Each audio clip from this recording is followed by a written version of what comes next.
Rochester, an Odyssey sports station. It's time to start the show and talk about the sports we saw. Inside jokes and takes from Danger and Battaglia. Bills and the Sabres and the Ambers. Who gave a microphone to these jerks? Welcome to the sports bar, that's where you are. Welcome to the sports bar, that's where you are. Welcome to the sports bar, that's where you are. With Danger and Battaglia. Hey, a very good afternoon to you. Welcome on into the Sports Bar with Danger and Battaglia. We are open and ready for business. Our final show of the week as we've got a long weekend in front of us. Lots of action to react to when we return on Monday. But we're here today, a special day. As every year, we've come to celebrate the take of the year. And we've got one ready for you. Right off the top. Yeah. Oh.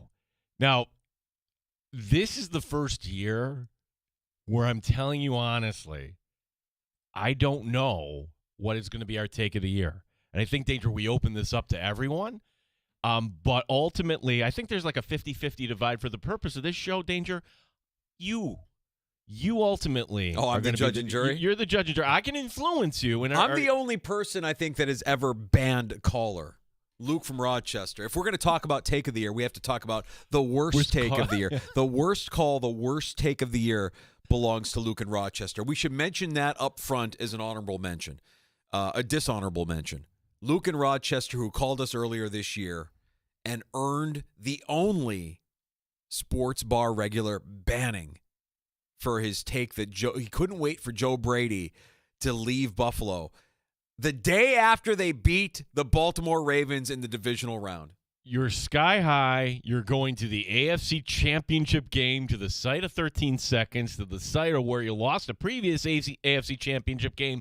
This is the year, and you just vanquished Lamar Jackson and the Baltimore Ravens, and we're feeling really good. Yeah. But not Luke in Rochester. Nope. So I hope Luke has gotten help. He tried to get back into the sports bar.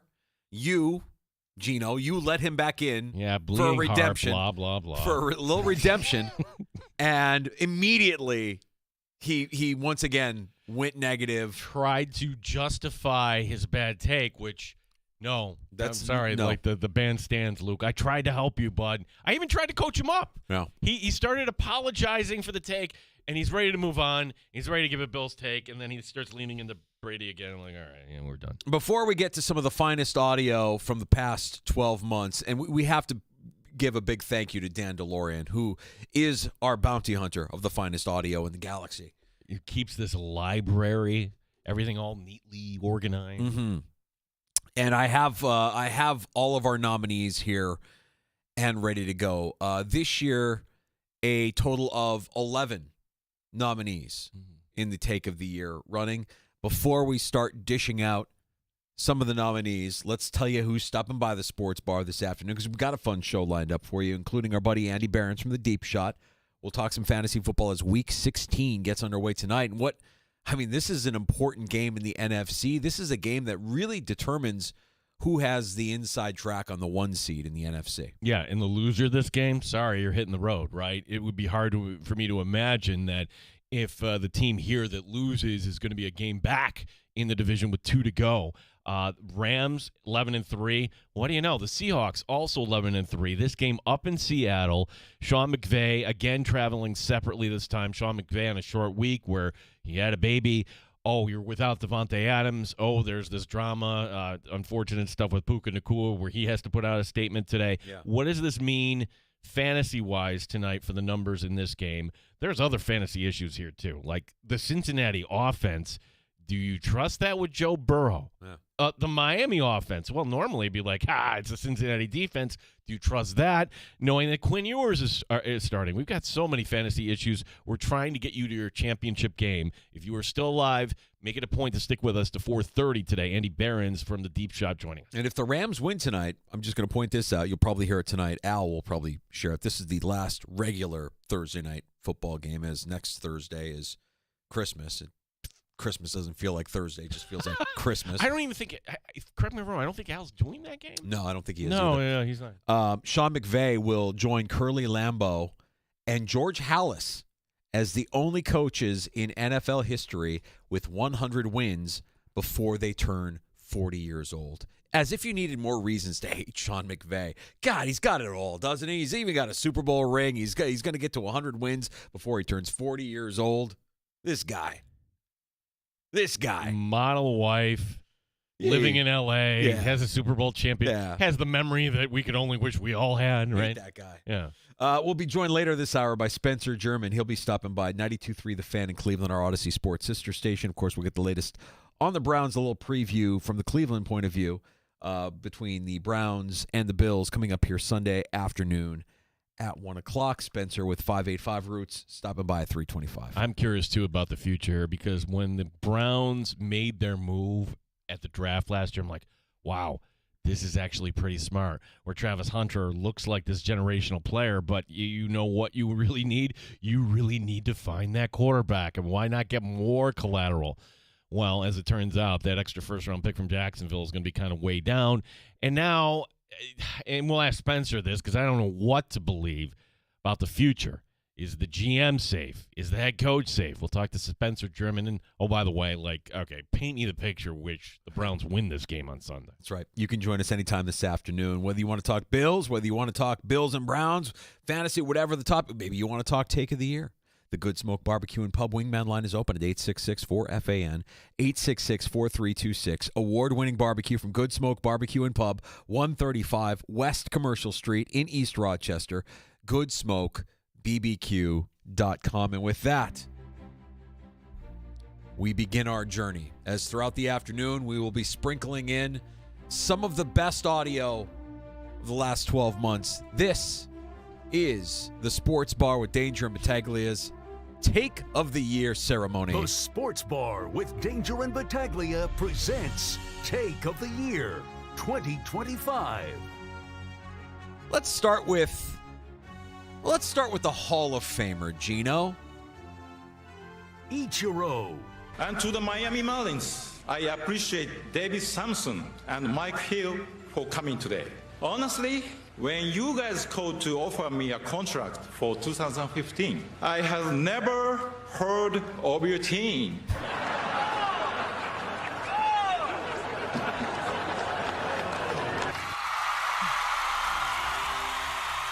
The crowd goes wild. Ichiro just eviscerating the Miami Marlins. I mean, what a year for Ichiro. Gets into the Hall of Fame, first ballot, one of the greatest ever. And now to cap off his year, he is a nominee for Take of the Year here in Rochester. That's right. We have time. Hell, let's go ahead and rifle off another one. The Sports Bar with Danger and Battaglia presents Take of the Year 2025. This man has done something historic. Never in the history of the Sports Bar Take of the Year have we had one person with multiple submissions for Take of the Year. That distinction goes to Miami Dolphins head coach Mike McDaniel. You should stand corrected. Good morning. False. Great morning. Let's go. Why great? What makes this one great? Because we're another day closer to death.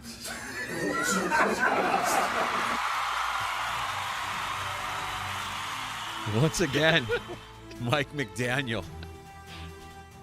We're worried about McDaniel. I think so. Yeah, that was in August when the sun is out and every camp, everybody's feeling great, and we're gonna have a winning season. The fan bases are excited, and we're referring to death down in South Florida. Beginning of the year, Yeah. One day closer to death. We're starting a new campaign, one day closer to death. That guy. That's the first of two submissions we have from Mike McDaniel for the 2025 Take of the Year. I want to share another take now from somebody who we've had on the show recently, Gino, and this one has a little bit of length to it, so I want to let it breathe, but it is some fine work from our Odyssey Sports sister station, WEEI in Boston. May I present to you Take of the Year 2025 finalist Fitzy on Bill Belichick and Jordan Hudson. Holy smokes. What is going on? I can't tell you how many times people have just been like, hey, do you guys want to call? Like, Grandpa escaped the house and he's walking down the street with a bathrobe that's undone and he's not got any underwear on. Do we want to just get him back at the house? Like, he has absolutely, oh my God. I mean, all the warning signs were there the last couple of years with the Patriots, too. Like, the fact that child bride Jordan was at all of the games wearing red pants so he could spot her out in the stands. She's just such a freaking whole thing herself. I call her, every time you see her at these UNC games and she shows up on the sidelines wearing the same boots that Trinity wore in The Matrix with those freaking Little Mermaid sparkle pants, like, Bill, is this a long play? Like, if this is an episode, if there's like, blink twice if you need us to storm the house and like free you, Belichick. Right? If this is not an episode, like if we're going to see like Saul Volcano and the rest of the Impractical Jokers standing behind like a folding table filming all of this, then I would understand. But it's a disaster. Like we are now well beyond the Michael Jordan on the Wizards portion of Bill Belichick's coaching career. I mean, the team stinks. He's on the butt end of everyone else's jokes. He has to pay for all of her candy at the CVS because no one will allow her to use an Apple Pay because she looks too young. It's a clown show. And they're like, oh my God, I should have seen the warning signs. He installed Matt Patricia as the offensive coordinator 3 years ago and he ruined Mac Jones. We should have taken the keys away and made him take Ubers from now on. Then the following year, he stopped talking to Mac Jones. Okay, that's absolutely. I know he stopped talking to Gerard Mayo as well. He just made an absolute mess of everything. It's kind of sad, but I have to be honest. Like, we're all stuck in traffic anyways, so I'm just going to stare out the left side of the car window and just look at the truck burning on the other side of the road for as long as I'm in traffic. And you guys must love it, by the way. You guys must just absolutely love it. I've been saying all along that if you were going to put, the crown on somebody from the Patriots dynasty, that it would be Brady. For me, it would be Brady because you saw what Brady did when he left New England, and he kind of replicated that success in Tampa, whereas Belichick did the exact opposite when Brady left, and he kind of fell apart. And, I know that he's going to be held in high regard for all of the rings and all of the titles, and he'll be viewed as one of, if not the best head coach of all time, but I can't give him that crown given what he's been without Tom Brady behind center. Yeah, I know. I mean,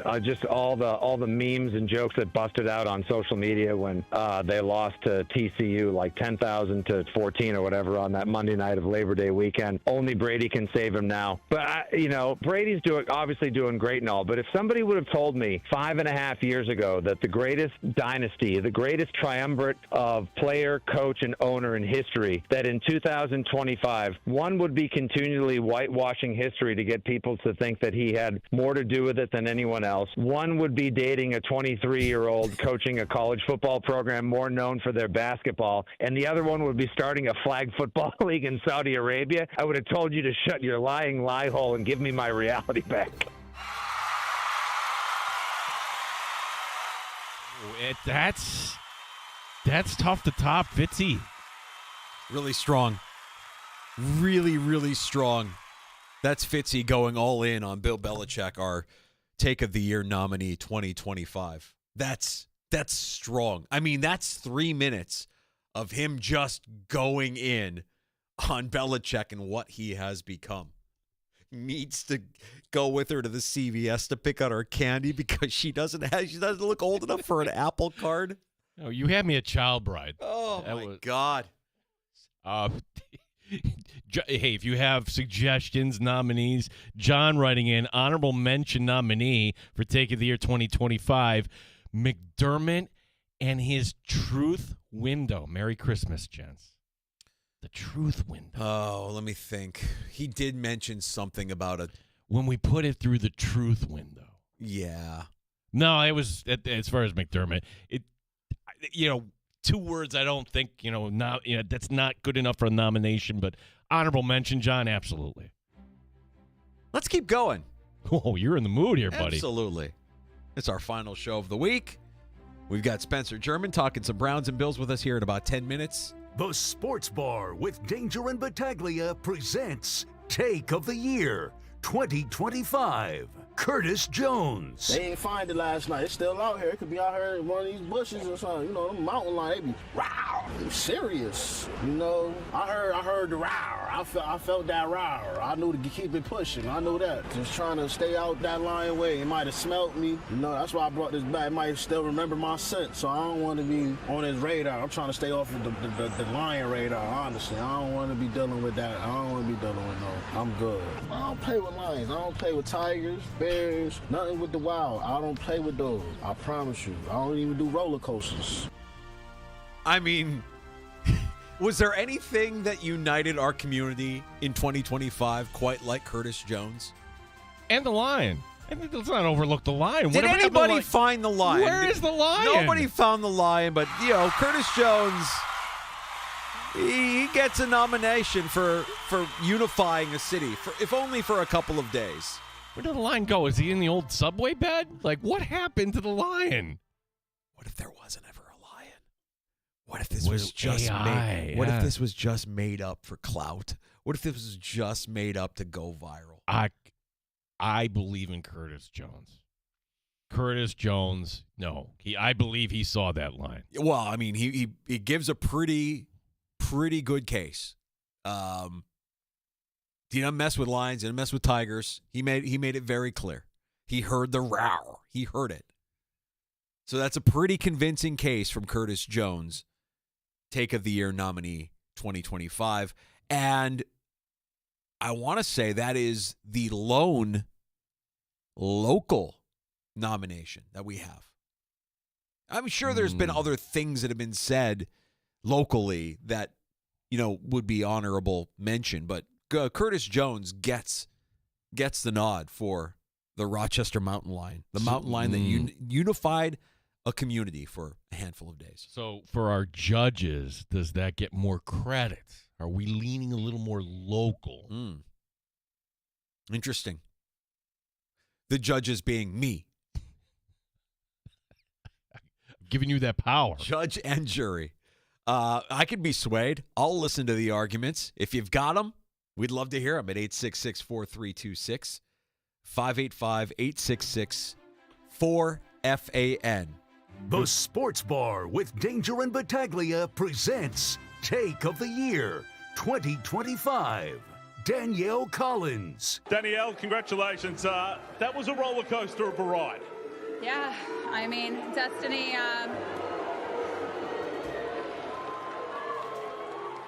I was thinking during the match, I was like, if I'm out here, I might as well just take that big fat paycheck. And Coco and I we love a good 5-star vacation. So part of that check is going to go towards that. So thank you guys. Thanks for coming out here and supporting us tonight. She was smacking her own backside to the Australian fans. I mean, is there anyone more American than Danielle Collins? Wow. No, yeah. That is... now I'm going to tune in to the Australian Open next year. Danielle Collins, the ugly American. That is America right there on display, getting booed for winning a tournament. And did she say something in advance that made Australia sour on her? She was playing at the time, whoever the local favorite was. And she was just like, everybody was for the local favorite. And she was just egging him on. And then at one point, she smacks her own backside. So this and it was her and Coco Gauff in a doubles match, right? Right. No.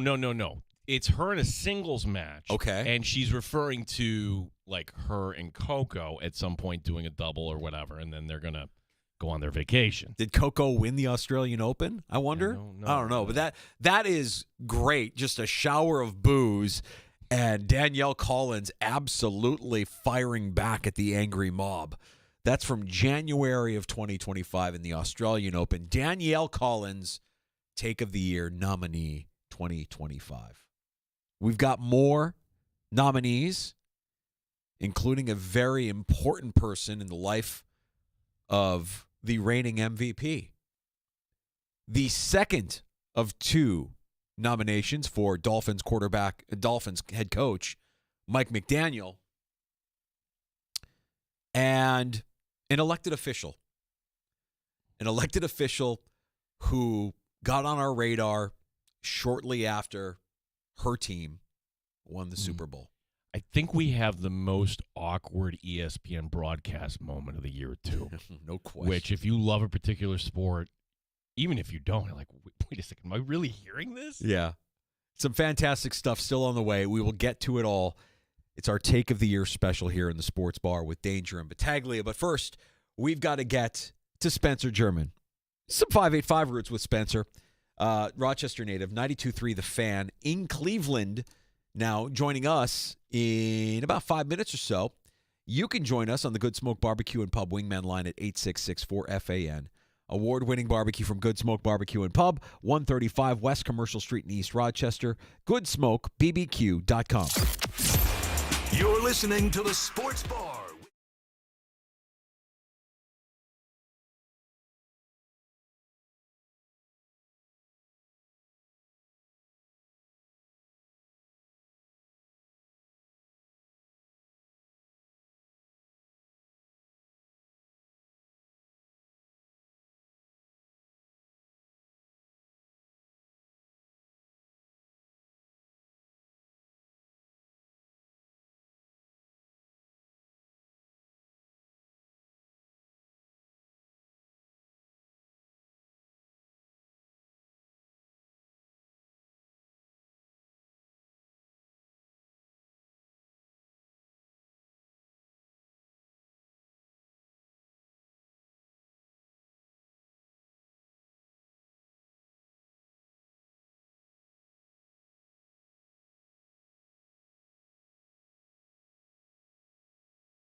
Same practice report essentially as yesterday. Tight end Dalton Kincaid and left tackle Deion Dawkins once again were not out there. Now, if the Bills win over the Browns on Sunday and the Colts or Texans lose this week, the Bills are back in the postseason. Bills wide receiver Khalil Shakir is ready. It's great. I think obviously that's the goal, right? Get into the dance and give yourself a chance at the big one. So obviously it means a lot to us, but for us we want to win every single game, and whatever that comes with, it comes with, But again, I think I go back to just us trying not to make it bigger than what it is. This game is the most important one because it's the next one. Spencer German, 92.3 The Fan in Cleveland will join us next. Sabres hockey tonight. Team hosting Philadelphia. Puck drop at 7:30 here on The Fan. Sports brought to you by GetMyPerks.com. A perfect stocking stuffer for the loved one in your life that's a golfer. 2-for-1 rounds of golf to Lakeshore Country Club. Log on to GetMyPerks.com today. Gene Battaglia, The Fan, Rochester. Pull up a stool and join us. 585-866-4FAN. 866-432-6. The Sports Bar with Danger and Battaglia on the Sports Leader, 95.7 FM and AM 950, The Fan, Rochester.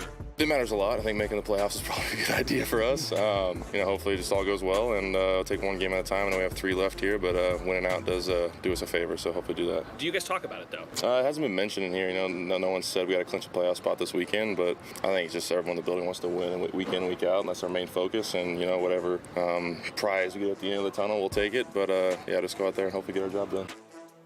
Bills right tackle Spencer Brown on the team's ability to clinch a playoff berth with a win in Cleveland on Sunday as we welcome in Spencer German. You can hear him on our Odyssey Sports sister station, 92.3 The Fan in Cleveland. Always enjoy having you on with us, Spencer. And the Bills and the Browns, on paper, this looks like a matchup that should easily go the Bills' way. Don't want to take anything for granted. It is still a home game for Cleveland. But what have you seen here specifically in the last few weeks with Shedeur Sanders behind center for this Cleveland Brown squad?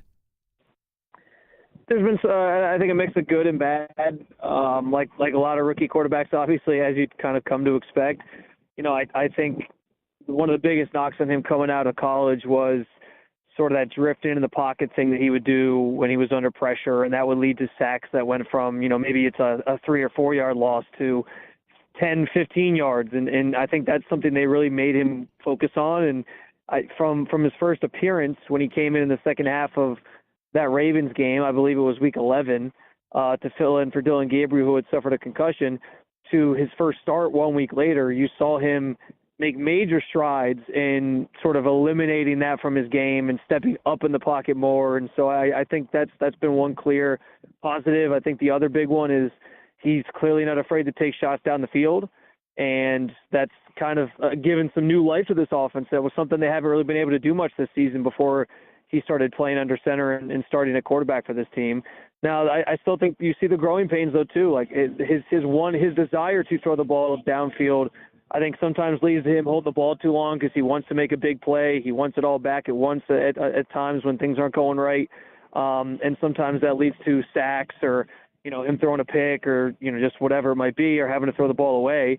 And I also just think like there's the challenges of, again, with any rookie quarterback, of trying to pick up different things, different looks teams are showing you, simulated pressure and then dropping off into a coverage. I think that sort of got him a little bit last week in Chicago. So there's been some ups and downs. I think he's been, successful in certain areas, and there's reason for optimism and feeling excited about him maybe being something for the future, but still obviously a lot to prove, and he's kind of got 3 games to do it here to talk the Browns at least into him being the guy that they can maybe bank on in 2026. Spencer, I don't think there's any shame in losing to the Bears. They look to be a playoff team. Explain the Titans game to me, only their second win of the year. How did the Browns give that one away? Yeah, I think it honestly started with the defense just not being up to the standard in that game. Like we've come to see this defense become known as one of the best in football, starting with Myles Garrett on up. And, I think that was just kind of a bad game for them. Some of that I think was injury related. They lost Malik Collins, and he's been such an important piece in that defensive line. And I think you saw the Titans, sort of find some success running the football in that game. And they just kind of weren't up to it. That the run defense has taken a little bit of a step back the last couple of weeks. I think Malik Collins being gone is part of that. Last week they were also missing a number of guys on other levels, including Denzel Ward, who's such an important part of this team, both obviously in the pass game first and foremost, but also just as a tackler out in open space. So, I think that was an issue for them last week as well. So listen, this defense is still really good, but I think some of those things have kind of caught up with them, injuries, just the grind of a season. And I always kind of say this about defenses in general, like year to year they can be so different, game to game, like you kind of expect a certain standard for this group, but they've kind of had to carry this team every now and then. That's one of the biggest flaws in this team, right? Is if the defense has a letdown game or they have a bad game, it's the offense has nothing to really give you to sort of keep pace or give you a chance to win. And in that Titans game, they actually did give you a fighting chance, and they had a chance to tie the game. But of course, like Kevin Stefanski trying to execute the new sort of age going for 2 down 14 thing, and it didn't work out. They ended up missing both 2-point conversions, and so they didn't even get to overtime. But it was kind of like a combination of coaching decisions and I think just a bad game for the defense that sort of led to that one ending the way that it did. But I think we were all sort of surprised they lost that one, because I even went into it saying, I don't know how you lose this Titans team with the defense, the Browns defense being as dominant as it is. So let's talk a little bit more about that Browns defense, because you can't talk about it without bringing up Myles Garrett, who's on the precipice of breaking the sack record. But I know he was dinged up a little bit in that Bears game. So what's his health looking like? And is there a plan? Have you seen any teams this season even come close to neutralizing Garrett in his pass rush? If I had a plan for stopping Myles Garrett, I probably would be making a lot more money. I don't know if I'd be talking to you guys right now, because I'd have the magic elixir that everybody's looking for. That's the big question, right? Is there a way to slow him down? And I think the way he's playing, where he's at in his career, he's clearly playing the best football of his career. It's just one of those things where some guys are built different. Sometimes you get good on good. Like a couple weeks ago, he was going against Trent Williams and the 49ers, and he did this nasty Euro step around him to get his one sack in that game. And it was just like, Trent Williams is one of the best in the business. And, even he struggled with Myles Garrett. So, listen, I expect the Bills to throw everything Myles' way. They'll chip him maybe with multiple tight ends on certain plays. They'll give him a lot of attention. They'll put multiple linemen out there on him and try to sort of maybe there's other opportunities to kind of get him upfield and then try to run behind him in the run game. So I'm sure they'll try a lot of different things. Sometimes, it works and sometimes it doesn't. I think in those instances, you just got to kind of tip your cap and say he's just a really, really good player, which I think has been generally the message from a lot of the Bills players and the press conferences that I have seen. I saw Spencer Brown talking about it. I saw Josh Allen talking about it. So I think those guys all kind of understand it. It kind of comes with the territory, and we'll see if he can get the sack record on Sunday. Rochester native Spencer German, our guest here, 92.3 The Fan in Cleveland. You can hear his work inside the Odyssey app. Quinshon Judkins, that would be the player going into this, all right, if the Browns are going to pull off the upset, we know the Bills give up yardage on the ground. They rank 30th right now in terms of run defense, in terms of yardage. But Judkins, the last 2 games, hasn't really gotten it going. Is he wearing down, or is that a product of the offensive line? Your thoughts on Judkins, who he's only gone over 100 yards once this season, Spencer? Yeah, I don't know if it's so much him wearing down. I know everyone talks about the rookie wall, but we also got to remember, he started the season a little bit late. He didn't have a training camp. He kind of was gone for that month while he dealt with his off the field stuff. So, I don't know that that's so much the issue with him. I think it's kind of a combination of, at times, I think he is still learning to see things, a little bit better. And he's not a perfect product in that regard yet. But I also think, this offensive line has gone through so many different iterations. I believe they're on, combination number 9 or 10 this season in terms of, guys that are going to start. Or they could be this weekend, depending on how things kind of shake out. So, yeah, it's been, an assortment of things. Injuries up front have been the biggest one. But you're right, the numbers aren't there. He early in the season, he was averaging, I think, 3.7, 3.8 yards per carry. Now he's down to 2.6 yards per carry in the last couple of weeks.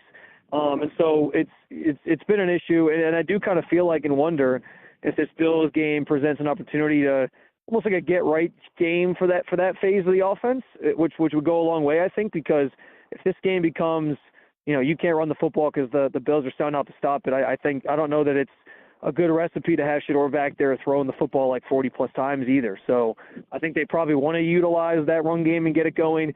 Easier said than done with this group right now, but I do kind of have some optimism that maybe this could be the game where he kind of gets back on track. We'll see. So, Spencer, we spent time talking about Shedeur. We opened our conversation talking about the quarterback of the Browns, but there's so much around this team at the quarterback position, the head coach, the GM, the future of all of them, Deshaun Watson. How do you see this all playing out here down the stretch and looking ahead to 2026? Yeah, it all depends on the day you catch me. So it's just kind of funny to say. Like for me, I feel like personally, I find it hard to believe that they can change nothing, and like that's all fine and good. Like and that's understanding. Ownership has continually said like we trust these guys. You know, we want to see it through with them. They've kind of hinted at this being sort of like a mulligan year because of the Deshaun thing, and the ownership took the blame for the Deshaun thing earlier this offseason as well. And so like there's signs that like they might just kind of try to see it through and give them a chance to correct this thing. But I just think at this, for me, again, it just feels like there's too much wrong right now. You know, there's been games where coaching decisions have cost them this year, and I think those are stains for Stefanski that don't look very good. If it was like, to me, I think it's probably time I think it's just run its course. And I understand like all the discourse around if Kevin Stefanski gets fired, you know, he would get hired somewhere else pretty quickly, I think. And I understand that, but you can't not make a decision for your organization if you think it's just time based off of like the fear of somebody else getting him. Like I don't think you can operate that way. So for me, like Andrew Berry's not exonerated in this either. Like, you know, yes, this year's draft class has been great with, you know, maybe a potential to find a quarterback in it with Shedeur, but there's the draft classes before it that have kind of put them in this situation where they don't have a lot of talent at key positions that they've developed over the years. So I think it's all kind of bad right now on that front, and it's probably time for some change. But I said like day to day it changes in terms of what I think is going to happen versus what I want, what I think should happen versus what I think will happen. Obviously, two very different things. And today, I don't know, like just in talking with some people and all other media members as well, I wonder if the whole like gap year thing and giving them a chance to see it through is kind of the philosophy they'll subscribe to. I mean, it's so hard to understand or predict what Jimmy Haslam's going to do in any situation. This is also the owner who kept Hugh Jackson around after he went 1-31 in back-to-back seasons. So you never really know. I think the biggest thing working against all of this is like the timeline. Like if this was year 2 for Andrew Berry and Kevin Stefanski, it'd be like, okay, yeah, give him time, fine. But like you're in year 6, and I'm having a hard time understanding. This is probably the biggest reason why I think they need to maybe move on from somebody or something, because like in year 6, maybe you're in a position to draft a quarterback next year, but like you also need to remake your offensive line. Like they might be bad again next year. And so if the point of keeping them was, we'll get to the other side of this and then next year we'll start winning, okay, I get that. But I don't necessarily think that it's a guarantee they're going to be like winning next year either. So if it's another losing season, was this all about like getting to 2027 and then this group gets like 3 years of just losing to sort of like hang out? Like I don't know. That doesn't add up to me. And at the end of the day, it's like a results-based business. So I'm conflicted on this all the time. I think it's probably time to move on. But I also understand, like, I'm not the one making the decision. So, what I think is going to happen and what will happen are two very different things. So, we'll see. I think these next 3 games do matter in terms of whatever final decision is made there. Sorry for the long-winded answer. No problem. And Spencer, I know Browns fans have been hurt before, but you got to try again for love, right? Meaning the quarterback here, right? You're in a great position. I don't know if any of these quarterbacks has shown the flash. I think that's the guy that can kind of develop. But the Browns are in this great position if they want to, knowing that, all right, it's the Giants right now at number 1, and maybe they pick a quarterback, maybe they don't. Maybe they want to trade out. Vegas at 2, Tennessee's not going to do it. You have that extra first-round pick. Is there a lot of talk about Mendoza? What are your thoughts on him? Or maybe another quarterback that I'm sure that you're keeping your eye on. What are your thoughts about the Browns using the capital this year to select a quarterback come April? I mean, I think that has to be at the forefront of the conversation, right? For everybody, inside the organization, outside the organization, because that's the big question position they haven't been able to figure out for all these years. And so, yeah, I mean, I think any conversation about even the future with this regime and all that centers around, well, are they drafting a quarterback or are they trying to build the roster up in other spots first? I'm kind of somebody who subscribes to if the guy's there and you're in position to draft them, you just got to kind of do it, and you worry about fixing some of the other stuff later. I mean, look at the Patriots, right? Like, they took Drake May last year. It was a bad year. They didn't have a very good offensive line. Receiving core wasn't very good. This year they make some of those, improvements, and now he's a guy that's in the MVP conversation. Maybe that took a hit this past weekend, but the results are there. He's been a good player. So, if they're in that position and they have a chance to draft one of these guys and they do their evaluation and decide he's our guy, we think this is the franchise guy we've been looking for, then yeah, I think you absolutely have to pull the trigger. Trading up, it would be interesting. I think it would be controversial as well. And that all depends too on where this thing falls the rest of the way. If the Giants are there, that's the team that probably is going to be looking to trade back. But if the Raiders are there, they're probably taking a quarterback. So all those things still have to kind of play themselves out a little bit. But of course, the quarterback conversation is a big one here. I think Mendoza has a chance to be really good. I'm curious to see what he does in the playoff, because you're always going to be judged against the best teams that you play at that level. I'm curious about Dante Moore and what he can do as well. But I also think, I could see Dante Moore going back, because there's always that daunting, he only started 1 year as a full-time starter. Is that enough sample size for the NFL? And I think that's a red flag to teams. So it'll continue to be a conversation. We'll see how it plays out. And then there's also the Shador part of it, right? If he plays well these last 3 games, does he become back into the picture for next year? So it'll be ongoing, but I definitely have some intrigue, in the very least, at Mendoza as a prospect for 2026. So, Spencer, you mentioned the ownership's mea culpa on the Watson deal, and he's still there. And you mentioned Shador, and he was a 5th-round guy. And I keep wondering to myself, is everything going to be like this for the Browns as long as Jimmy Haslam has his spoon in the stew? And will he eventually some point say, I'm just going to let the football guys make football decisions, or is he going to continue to meddle? Because it feels as if his meddling is kind of what leads the Browns down this path of dysfunction. Yeah, listen, I want to give Jimmy some credit, because I think that he is a little less involved at the very least than he used to be. I think there has been tangible evidence that he's changed in that way to a degree. I'm not saying he's not still, making certain decisions or influencing certain decisions, because he's the owner. He has the right to do that as the owner of the team. But I do think, especially with this group, him going out and saying how much he trusts these guys, I don't think that's a fluke. I think he has tried to give these guys kind of the leeway to make most of the decisions themselves and, not necessarily influence everything. But I still think there's moments where you see that influence kind of come out.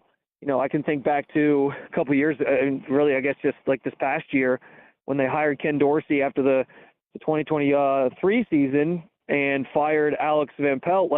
Van Pelt was kind of a glue guy for a lot of the offensive players and all those different things. They bring in Ken Dorsey, it goes disastrously. And from my understanding, that was something that was sort of forced upon Kevin. We need you to make a change at OC here. We want to cater the offense more to Deshaun Watson. So he obliged, didn't go well, and then they were back hiring an OC this year, and they obviously chose Tommy Rees. So I think Jimmy has tried to be better about that. But I think like any owner, maybe not any owner, but a lot of owners, I think sometimes it's hard to sort of keep yourself completely hands off. And so it's a fair question.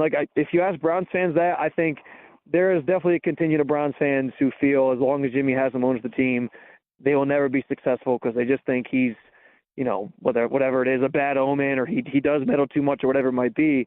I respect the fact that I think he's tried to sort of dial some of that back and the guys he hires and trust them to do their jobs. But, I still think there's a little bit of that going on, and it's very reasonable to wonder if that's going to hold this organization back as long as he's doing those things. Spencer, do Browns fans look at the period with Baker Mayfield and think they actually did get it right? We were a playoff team. Who ordered the code red on that? The Baker thing's interesting because technically, Andrew Berry was here when they drafted Baker. He was an assistant before he went to the Eagles and then came back as the full-time main GM here in Cleveland. So from my understanding, Barry was on board with the Baker decision at the time when he was in the organization. So I think he was fine with it. I know for a fact that Jimmy and Dee Haslam apparently loved Baker Mayfield. I think where the rift really started was, first inside the locker room. I know him and Miles didn't really get along. I think some of that just kind of goes back to Baker is always somebody who's been outspoken. The infamous helmet game where Miles got into the incident with Mason Rudolph with the Steelers. Baker was on the post-game interview right after the game and said, we got to be smarter there. And as you know, when players call each other out like that publicly, it doesn't go over well. There's a few other instances where Baker said things about teammates publicly, calling them out for certain things, and that didn't go over well. So I think in the locker room there was kind of a split. The Odell Beckham Jr. thing, the way that kind of went down, I'm relitigating all this now, but that kind of split the locker room. A lot of people were on Odell's side on that and not Baker's side. And so I think it kind of started there. And then he obviously got hurt that last season he was here. And then, he made some comments at the end of the season about not blocking T.J. Watt in the Steelers game to end that year and how they didn't have a good game plan. And so I think that was kind of a shot at Kevin Stefanski. And so it just kind of boiled, I think, over into maybe a little bit of rift between head coach and quarterback as well. And Baker's obviously talked about, he's been pretty open about the fact that he kind of needed that sort of he needed to mature. He needed something to sort of give him a reality check, and that's what's led to him being successful in Tampa. I will say, there was a lot of, people, I don't want to say concerned, but watching him early this season and being man, we really screwed this up, at least from a fan base standpoint. That, what might have been on board with getting rid of him. But, I think he's kind of come back down a little bit. I always felt overall that Baker, you had enough evidence at that point that Baker probably wasn't going to be the guy. But, in terms of where they've gone at that position since, I think it's very fair to say you would take Baker over the Deshaun Watson disaster from a PR standpoint, but also from a play standpoint and the financial restrictions that come with it. Whatever they would have had to pay Baker, because that was the big part of it, right, was they didn't want to give him a contract extension. That was going to be too much because they didn't necessarily think that they wanted to pay him. Whatever they would have had to pay Baker, it would have paled in comparison to how this Deshaun thing has gone, and you would have at least had, play that was commiserate to a team being competitive and in the playoffs, and there was a lot to be excited about at that time. So that's kind of how it all went down at least. But, in terms of looking back on it, I think there certainly are a lot of fans who feel they got that one wrong for obvious reasons, and it's easy to say that when the Deshaun thing's gone as bad as it has. Yeah, Spencer, last one from me, and we've got a coworker here who's going down to the game this week, and he's excited. And okay. I can only imagine how many Bills fans are going to be in attendance there. But his comment to Danger and I this morning, that stadium in Cleveland, this was, 6 years ago when the Bills were down there.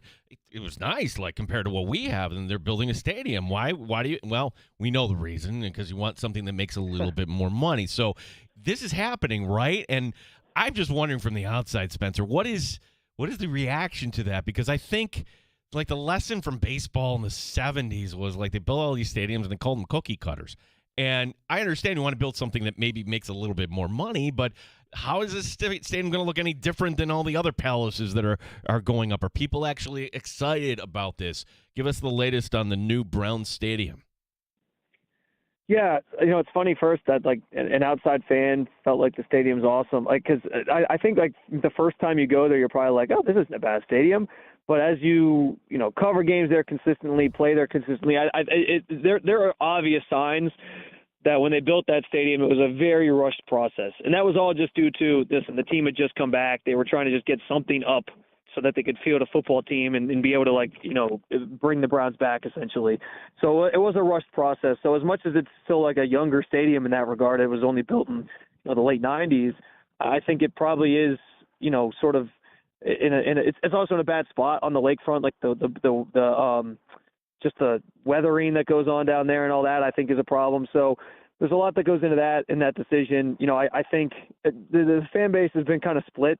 There's a lot of people who give you that classic, old school football mentality of football is meant to be played outdoors in Cleveland. And I'll tell you right now, having been in Chicago last weekend to cover the Bears-Browns game, it was miserable walking outside when it was 4 degrees. I appreciate the fact that at some point that thing's going to be covered. We're going to have this dome, and fans can come enjoy a game and sit in climate controlled environment, not to be bundled up and like actually just enjoy the football game. So I think it's kind of split in that regard. The biggest thing I think is the team's getting moved out of downtown. And I think they're sort of going like the Foxborough route where it's going to be like this, sort of community space with restaurants and bars and stores fronts and all those different things. So it is a little bit of a controversial thing. I think the hardest thing right now is, listen, like they want people to buy into that. They put a survey out this year or earlier this season that kind of like hinted at what PSL prices could be. And you guys, I know, are dealing with that right now with the Bills. And it didn't go over well. People were like, this is what they want us to pay for a football team that's winning 3 games. So priority number one is to get them back into being the competitive team before that all kind of goes down in 2029. Because, if they really want people invested into this new stadium, the number one way to do that is going to be fielding a winning product. Yeah. Spencer, tell everybody about the work you're doing at the Fan in Cleveland and when we can catch you on the Odyssey app. So a couple places you can find me for Browns content. Obviously at 92 The Fan, I host our Saturday show, which right now during the season is 9 to 1. It'll go back to, I think, 8 to noon once we get into the off season. But you can find me there. I'm doing the Locked On Browns podcast, so you can find me there. And then any of my written content is over just at brownsroundtable.com. So appreciate you guys, as always, having me on. Thank you. Thanks, Spencer. Good to talk to you, and happy holidays. Appreciate it, bud. You too. Yep. Same to you guys. Thanks, Spencer. Spencer German from the Fan in Cleveland. Love that. Good insight. Cleveland's a mess. I mean, I don't get the sense from anything Spencer said that anything is going to change in Cleveland. If they even think they have their core, let's say Shedeur Sanders is their guy, it feels as if they would screw that up because they had a guy. And if Baker was jettisoned because he was outspoken, what's Shedeur going to do? You think Shedeur is going to not hold back? Shedor's not holding back. He'll be vocal. He'll speak out of turn. He'll alienate teammates through his words. I like, as far as Baker, I don't think he was immature. And part of his journey to where he is today, he had to take a little bit of humble pie. Okay, so I think I'm not going to put it all on the Browns there, and it's not just the Browns. Carolina had him, like they got rid of him too. So like Baker and Mayfield this year, his team's 7-7. So I think he's hurt. I mean, I think this season Baker Mayfield feels very much like his last season in Cleveland, where he's playing through something. I don't think he's 100%. Either that, or just things are falling apart in general down there too. Well, interesting. You mentioned the Bucs at 7-7, coming off a disappointing loss, where they gave up a big fourth quarter lead to the Atlanta Falcons. Our Take of the Year special continues next in the Sports Bar. Boy, late entry. Late entry, yeah. It includes an entry that occurred in the last week. But we will get to it, and our other nominees for 2025 Take of the Year also coming up in the 4 o'clock hour. A conversation with Andy Behrens from the Deep Shot. We'll talk some fantasy football as Week 16 gets underway tonight in the Pacific Northwest. Right now, if you're caller 5 at 866-4FAN, we'll score you a $50 gift certificate to Livingston County Pizza Company and Gluten-Free Bakery, featuring one of Western New York's largest gluten-free menus. And in addition to pizza, you can stop in for some of their legendary carrot cake, chocolate dreamboat cake, and handcrafted cookie selections. 212 Rochester Street in Avon, now celebrating their 20th anniversary, open Tuesday through Sunday. It's Livingston County Pizza Company and Gluten-Free Bakery. $50 in free food is yours now if you call 5 at 866-4326.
Dalton Kincaid, Deion Dawkins once again not practicing for the Bills. Good news, Christian Benford was out there limited today.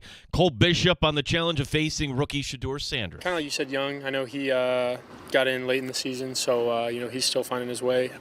Great running game, a lot of good running backs, a lot of good talent in the receiver room and the tight end room, so they got a lot of weapons. We'll talk to Andy Behrens from the Deep Shot. He'll join us later this hour. Thursday Night Football tonight has the Rams and Seahawks. Tonight we got Sabres hockey, the team hosting Philadelphia. Puck drop at 7:30 here on The Fan. The Amerks back home tomorrow night against Belleville, the team losing to Utica last night. Sports brought to you by GetMyPerks.com, a perfect stocking stuffer for the golfer in life. Get 2-for-1 rounds of golf to Lakeshore Country Club. For this and other great deals, log on to GetMyPerks.com. Gene Battaglia, the sports leader, 95.7 FM and AM 950, The Fan, Rochester.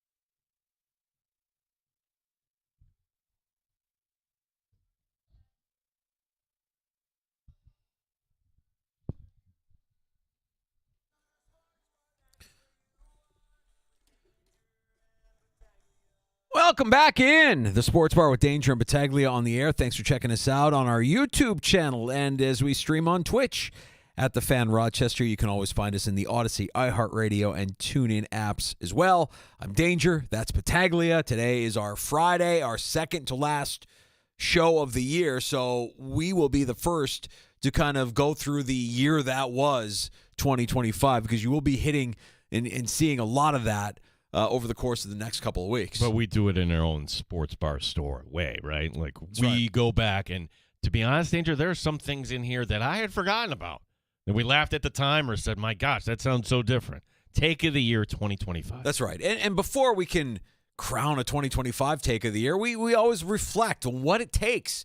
What does the audio have to actually sound like for it to be considered take of the year worthy? Last year, our take of the year winner was Charles Barkley on the disappointment of the New Orleans Pelicans and where they would go now that their season was over. Disappointed in New Orleans. Where they going, Chuck? Galveston? That dirty ass water. We're not even gonna send them to Cancun. We're gonna send them to Galveston with that dirty ass water be washed up on the shore. You people think they're in the beach. Y'all located, we y'all gonna send y'all to Cancun. Y'all drive y'all quit. Drive your ass down to Galveston. Come on, man. So they're not taking a little. Come on, they didn't even try, man. No, we're not getting them no plane ticket to the beach. We send their ass to Galveston, Texas, right where that dirty water washed up on the beach. They can't even get in the water. Timeless. Oh, Timeless. Might be one of the greatest pieces of audio we've ever shared here in the Sports Bar. Last year's Take of the Year winner, but it wasn't without competition. I mean, who can forget former Jags general manager Trent Baalke at a press conference? We're not there yet. You know, we still got a couple of days going through. Coach and I haven't sat down and gone through the final board yet. We'll do that on Monday. Who can forget? Who can forget? As an NFL GM just owning it. Just owning it, moving on. Who can forget how close the Jets were to signing Bacteria? I'm sure Rodgers is going to want to get Bacteria involved, but you know what? Bacteria is a guy who has been ravaged the last couple of years by injuries. So the point is, as we set the table for 2025, there's no shortage of great audio through the course of the year. And we're trying to showcase as much of it as we can today in our Take of the Year special. Now, if you're just joining us, you missed out on Ichiro. You missed out on Mike McDaniel's first of two submissions for the Take of the Year. You missed out on Danielle Collins. You missed out on Curtis Jones. Who is Curtis Jones? Oh, you remember Curtis Jones. They ain't find it last night. It's still out here. It could be out here in one of these bushes or something. You know, them mountain lion, they be row. Serious. That guy. You know, I heard the row. I felt that row. I knew to keep it pushing. I knew that. Just trying to stay out that lion way. It might have smelt me. You know, that's why I brought this back. It might still remember my scent. So I don't want to be on his radar. I'm trying to stay off of the lion radar, honestly. I don't want to be dealing with that. I don't want to be dealing with no. I'm good. I don't play with lions. I don't play with tigers. Bears, nothing with the Wild. I don't play with those. I promise you. I don't even do roller coasters. Doesn't do roller coasters, doesn't play with Lions, Tigers, Bears, doesn't play with anything in the wild. That's Curtis Jones, Rochester Zone, a man who unified our city, if only for 48 hours. Still don't know if there was a mountain lion or not. Haven't really seen. No, we never got the conclusion of that story. So as we continue, and we can't forget, I mean, like, you also missed 3 minutes of Fitzy from WEEI going in on Bill Belichick and his child bride, Jordan Hudson. That danger is a serious contender for Take of the Year.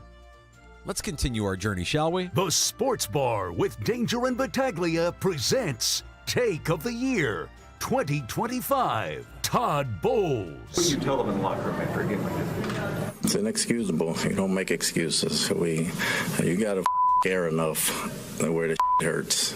You gotta care enough where the hurts. It gotta mean something to you. It's more than a job. It's your livelihood. How well do you know your job? How well can you do your job? Well, you can't sugarcoat it. Was in the excusable, and there's no answer for it. There's no excuse for it. And that's what you tell them in the locker room. Look in the mirror. Wow. Crowd goes wild for Todd Bowles. Meltdown on the podium. I feel as if he said that in front of a room full of media, what would he say with the owner? If the owner brought him in, would he have the same tone? Of course not. Right. Of course not. That feels like a guy who's going to lose his job. That's the best meltdown I feel like we've had since the late Denny Green. And they are who we thought they were. That's a pretty good meltdown there by Todd Bowles. Will he be around Tampa Bay next year? Remains to be seen. Big game between the Bucks and the Panthers. Yeah. First place on the line in the NFC South this weekend. So there you go. Another Take of the Year nominee. As we continue this journey, let's shift gears from an NFL head coach to a very important person in the life of the reigning MVP. The Sports Bar with Danger and Battaglia presents Take of the Year 2025. Haley Steinfeld. How many yards is a roughing the passer penalty? 15 yards. Name the 4 teams in the AFC East Division. You got the Buffalo Bills and the Bills' 3 sons. Pretty good. Pretty good from the mom to be. I also think that, maybe honorable mention goes to Josh Allen. Do good, be good, God bless, and go Bills. I mean, audio that turned into a T-shirt. It's too G-rated, though, for our show, Danger. Honestly. Too wholesome? Yeah, too wholesome. That's not what the regulars want here. Yeah, no. You bring up a good point. Like, it's not going to get any better than that, other than a Super Bowl championship. Here's your quarterback, the MVP, and he gives this impassioned speech that wants to motivate the world. Great. Do good, be good, God bless, go Bills. Put it on a T-shirt. As soon as he said it, I'm like, T-shirts everywhere. And now you see him everywhere. But that's Haley Steinfeld with some fantastic audio from earlier this year as we continue with Take of the Year. The Sports Bar with Danger and Battaglia presents Take of the Year 2025. Back to the ranks of NFL head coaches. The second submission from the Miami Dolphins head coach, Mike McDaniel. To win games, you have to win the game, not lose the game, honestly. And that is how you lose the game. You're moving the ball down the field. You're 1st and 10, and then you find yourself at 2nd and 20. That was critical.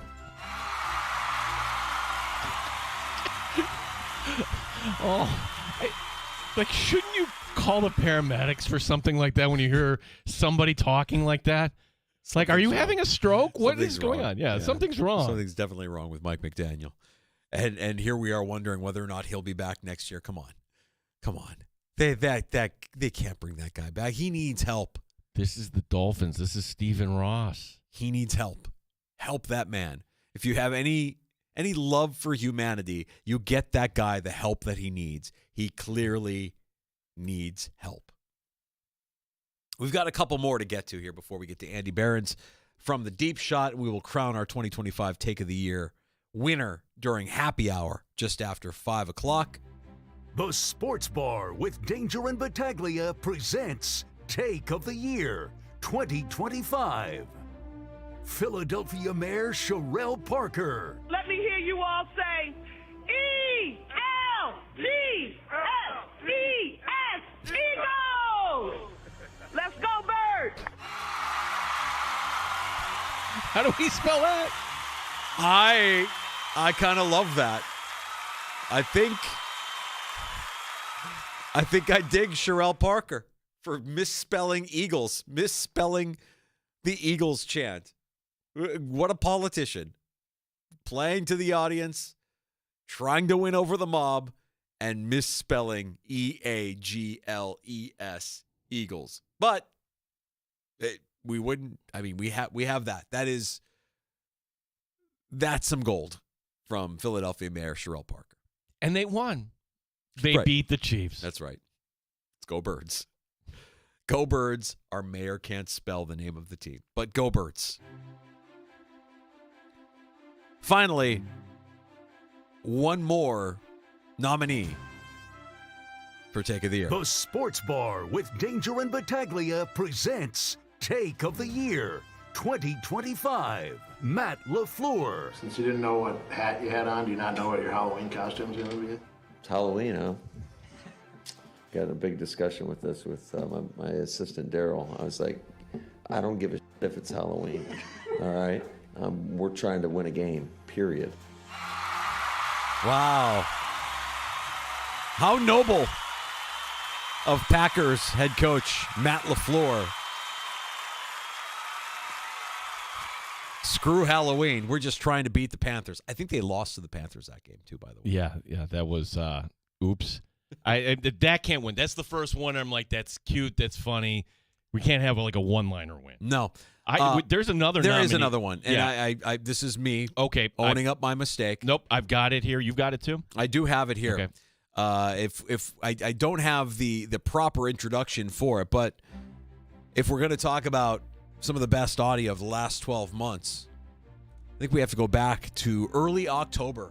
This was a wild card game between the Cubs and Padres on October the 1st. And, October, that's the time of the sports equinox when you have football, basketball, baseball, and hockey. It's a magical time of year. Yeah. Who doesn't love October when you've got everything going? Well, one guy who happened to be on a call is not a fan of a certain sport. The Blackhawks return to the ice Tuesday, NHL opening night against the defending champion Florida Panthers at 5 Eastern, 4 Central on ESPN. Triple header that night. Penguins, Rangers, Avalanche, Kings. Ben, I know you got an opinion on this. Panthers three-peat this year. What do you think? If you say so. I mean, good luck to them. Are you asking me if I'm going to be watching? No, I know. You'll be watching, of course, because you work for ESPN. You'll be watching Friday night. There is zero chance I'll be watching. I'm just going to be honest with you. Where will you be? I will be somewhere, but there's zero chance I'll be watching. All right. Thanks, Ben. We'll be watching. Thanks for the rating. His play-by-play guy twice is trying to give him a branch here. I'm trying to rescue you. Trying to help you out, I'm pal. trying to help you out. You're a company guy. Yeah, of course you're going to be where are you watching. be? You have a prior commitment. You could have said, nope, I ain't watching. That's Zero chance I will be watching. Zero chance. Way to play along, Ben. Way to read your cues. Way to understand. Way to read the room. Way to know what's going on. Way to be dialed in and focused. That is a baseball-only guy. Baseball only. We take your nominations as well. I don't know if we can find this in time, and I don't know. It's worth the honorable mention, but this is from August 19th, following Bill's camp. But the question is, quite often with Bill's camp, who's going to be on the back end of the receiving core? Sean McDermott said, you look at everything through the truth window when evaluating Tyrell Shavers and Curtis Samuel. The hell is a truth window, Coach? No follow-up question on that? I want to know about this truth window. Does it exist? What are we talking about? Is that the meme with the guy pointing to himself in the mirror? I don't know. I don't know what it is. That concludes your list of nominees for Take of the Year 2025. Ichiro dunking on the Miami Marlins. Mike McDaniel's good morning, no great morning, one day closer to death. Ben McDonald taking a number 2 all over the sport of hockey. I love how Dan DeLorean labeled it, too. Can't say that on the air. Can't say that on the air, yeah. Take of the year nominee Curtis Jones, the Rochester Mountain Lion spotter. Danielle Collins from the Australian Open with a strong nominee. Haley Steinfeld, the Buffalo Bills and their three sons. Mike McDaniel's words of wisdom on how to win games. Matt LaFleur crapping all over Halloween. Todd Bowles losing his mind in front of the media. Sherelle Parker, the mayor of Philadelphia, not knowing how to spell Eagles. And Fitzy on Bill Belichick and the child bride, Jordan Hudson. It's a strong list of 11 worthy nominees. Can you be swayed by people voting in, Danger? I absolutely will listen. Ultimately, I'll play the role of judge and jury. But I can be swayed. I can be swayed one way or another. They're all very strong. I don't even have a lean as of right now at 420. I don't have a lean on which direction we could be going here. Well, would you take my suggestion that Matt LaFleur does not make the cut to the finals here? I would say he's probably not in the top 3. Okay. If we have 11 finalists, which we do. So we're going to have the top 3 coming up in happy hour. Okay. We'll get to the top 3, and we will crown our 2025 Take of the Year. First, we check in with Andy Behrens. Andy Behrens doing great work at the Deep Shot. 2025, a year of transformation and change.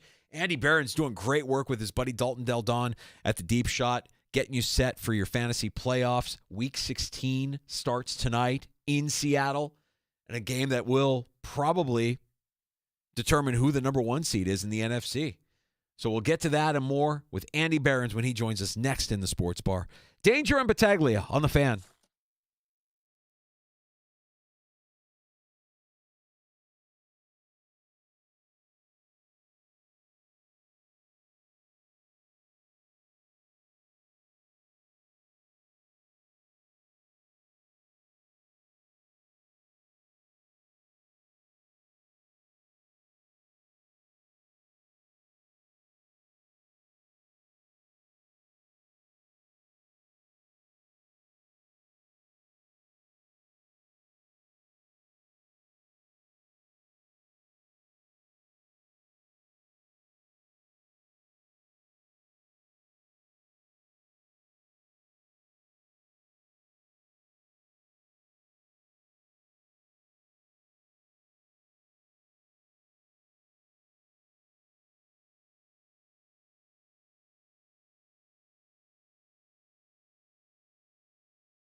Dalton Kincaid, Deion Dawkins once again did not practice today. Christian Benford was limited. Now, the Bills beat the Browns on Sunday, coupled with a Colts or Texans loss. The Bills are back in the postseason. Wide receiver Khalil Shakir knows what's at stake. It's great. I think obviously that's the goal, right? Get into the dance and give yourself a chance at the big one. So obviously it means a lot to us, but for us we want to win every single game, and whatever that comes with, it comes with, But again, I think I go back to just us trying not to make it bigger than what it is. This game is the most important one because it's the next one.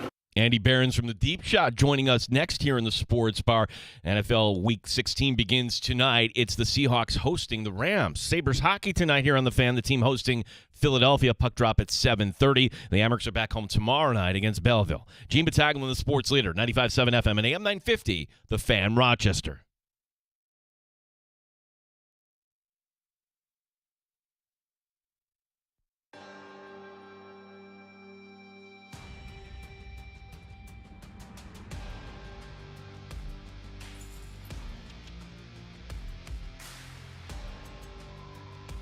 Back in the sports bars, your fantasy playoffs continue, and Week 16 gets underway tonight in the Pacific Northwest with a game that has number 1 seed ramifications at stake.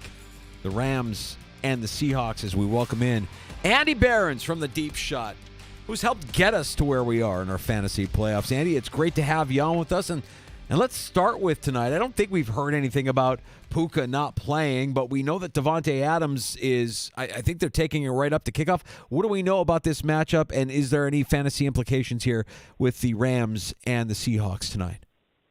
Well, some of the biggest stars in fantasy, people who have legitimately carried you into the fantasy semifinals, obviously involved in this one. I'm not going to say that I'm not at all concerned with the weather here. There have been some reports that we're going to get maybe some wind gusts up to 40 miles an hour early in this game. Doesn't seem like that's going to be like the sustained winds. So maybe we shouldn't be overly concerned, but it might be like a sit your kickers kind of game. JSN is an easy plug and play. Sam Darnold, though, problematic because the Rams have really had his number over the last couple seasons. Obviously, sacked him a bunch of times earlier this year. Turned him over last season. So that's a worry for me. Matt Stafford only 130 yards passing against the Seahawks earlier this year. These are just two really good defenses, two really good teams. The Rams probably not at full strength. I don't know that anyone really expects Devontae to go in this one, and that's a blow. That's really a blow. Seattle's run game has been a little bit disappointing, but everybody knows the guys who have the green light in this one, right? Like Puka has to play, JSN has to play. You're probably rolling with these running backs. Stafford is a bit of a dice roll for me because I don't expect this to be a super high scoring game.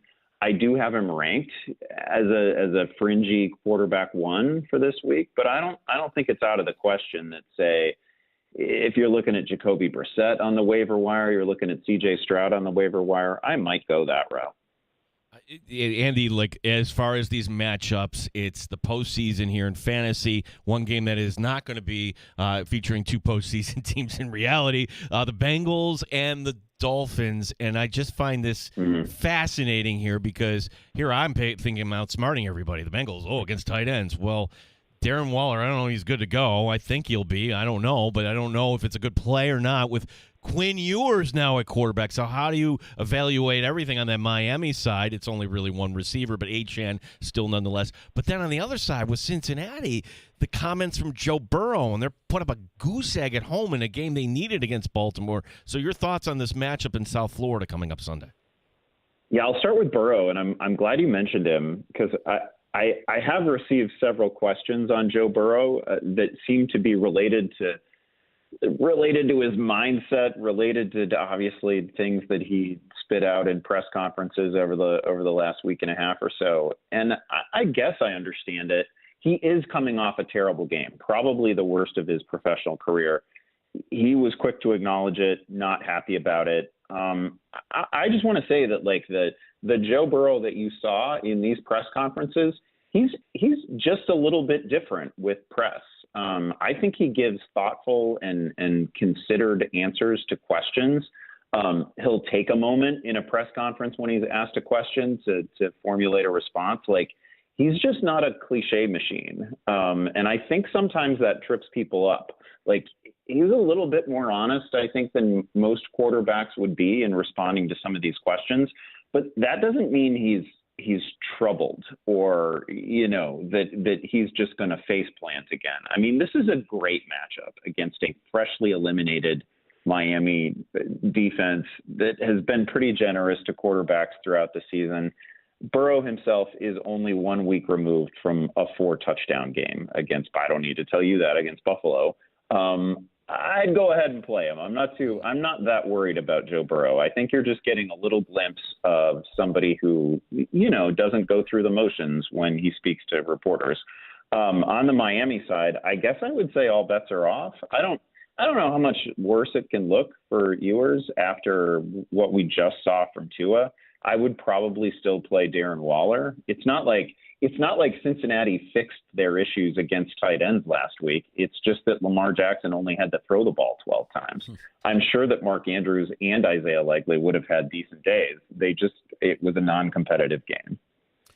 America's team plays on Saturday night, Andy. I don't need to tell you. Green Bay sucks. But the Bears are going to be without Rome Odunze and Luther Burden, we found out today. So I've asked this question before. Is there a strategy if you're looking for running back help or if you need running back? Is there any advice that you can give? It feels like this is the kind of game where Chicago is going to be physical, and it might be a DeAndre Swift, Kyle Monungai game against Green Bay. What are your thoughts here on the Bears hosting the Packers on Saturday night? Yeah, first of all, crazy given the look of the Christian Watson injury when it happened. It's actually crazy that the Bears are the team coming into this game. It seems to have the more banged up receiving core. It seems like Christian Watson's going to be able to go. He's been at least limited in practices this week. Big injuries on both sides. Obviously, the Micah Parsons injury is the biggest of them. And look, the Bears have made very clear throughout this season that when they can just run the ball 35 or 40 times, that is what they will do. They did it to Philly. They bullied Philly that way. They bullied the Saints that way. Like, they've done it to some pretty decent defenses. And now you get a Parsons-less version of the Packers defense. The Bears are at home. I don't think it's difficult to read the tea leaves here and see what the Bears would like to do. That makes Caleb maybe a less interesting play in a matchup like this, but I think you can start both Bears running backs. Now, this, of course, relies on the game going according to script, right? And the Bears being able to, keep the run in play throughout. But I think they will. The last game was obviously close, and I think you suggest as much in your question. But I think we kind of know what the Bears want to do, and they would love to keep the ball on the ground and run this thing 40 times and get out of there with a win. Andy, I'm going to get real crazy on you here because it's easier to identify teams that, okay, they're not going to rise up all of a sudden. The team being the New York Jets, I'd be surprised if the coach sticks. The stat that they on defense don't have an interception yet this season. Tyler Shuck looked okay last week, but there's injury concerns in New Orleans here. So you're playing Olave. Is there anything else in this Saints offense, knowing that, all right, the Jets looked so bad last week? If you're just kind of searching on the waiver wire here last second, what are your thoughts on the Saints offense here against an opponent that you think could yield some points? Yeah, the Jets are just a ghost ship of a team right now. I would want to start the Saints defense in this one. I picked them up in a couple of different places. I think Audric Estime is in play. I mean, the Saints are down. Think about the running backs that the Saints are going to be down. Alvin Kamara probably not playing in this one. Kendre Miller done for the year. Now Devin Neal, his replacement, is out in this one. So they're down to Audric Estime, who is somebody who couldn't quite stick in Denver. But he looked, had a little bit of juice last week late in the game. I think he's probably the lead back. It's him and Evan Hull. I think you can get proactive with these guys, at least in DFS, maybe in a deep league, in a fantasy lineup.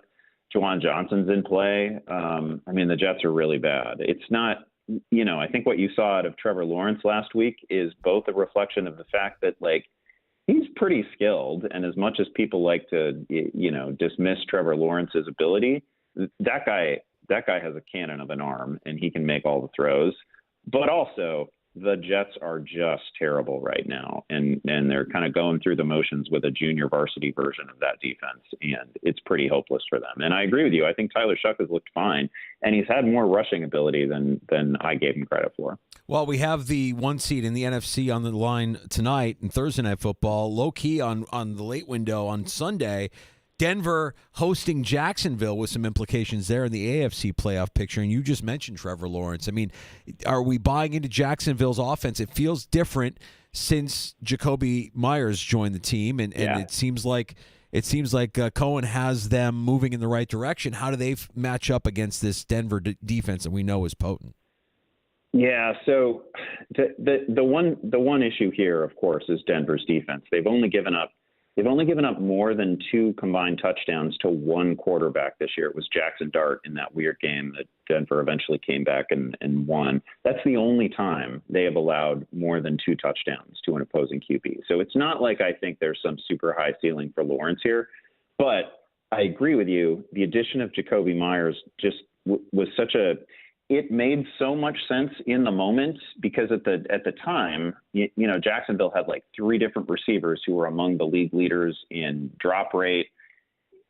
Just like everything that Jacoby Myers does so well, his precision and his ability to just bring in any ball that gets on his hands. Like that guy, I don't think he has more than 4 drops in any NFL season.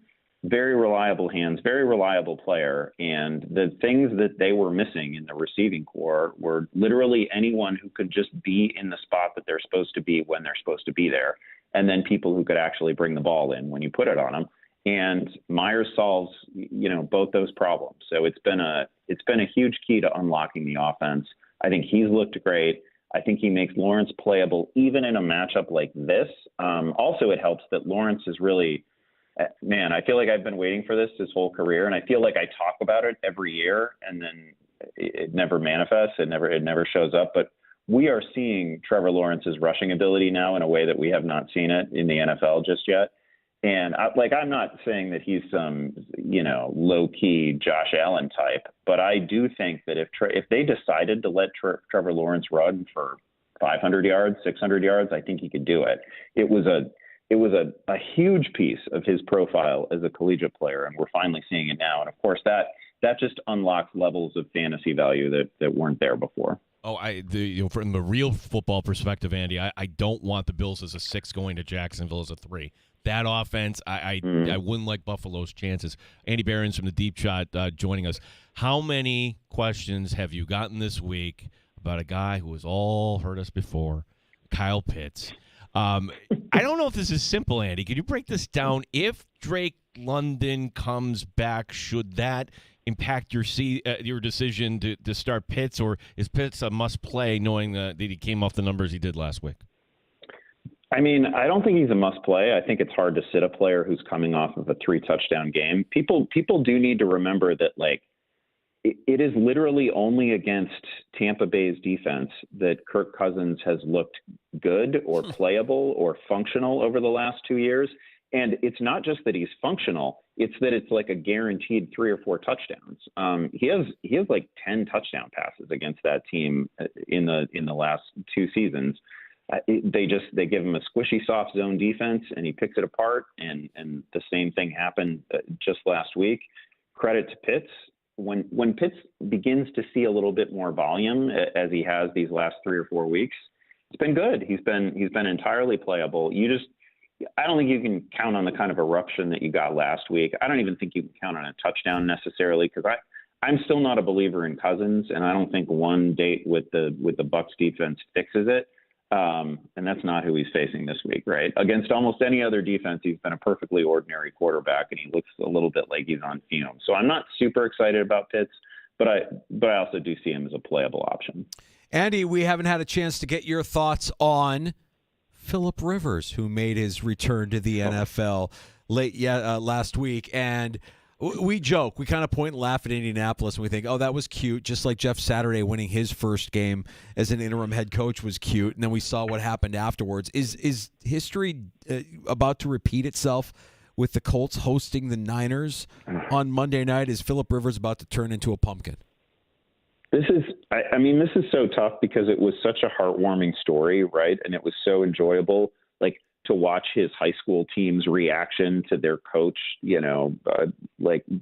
playing, I don't know, not well, but he wasn't a disaster certainly last week. And they nearly beat Seattle in an almost impossible task. Like it was great to watch, but it was also horrifying to watch because we all saw the way the ball was coming out of his hands, and that's kind of the way it was,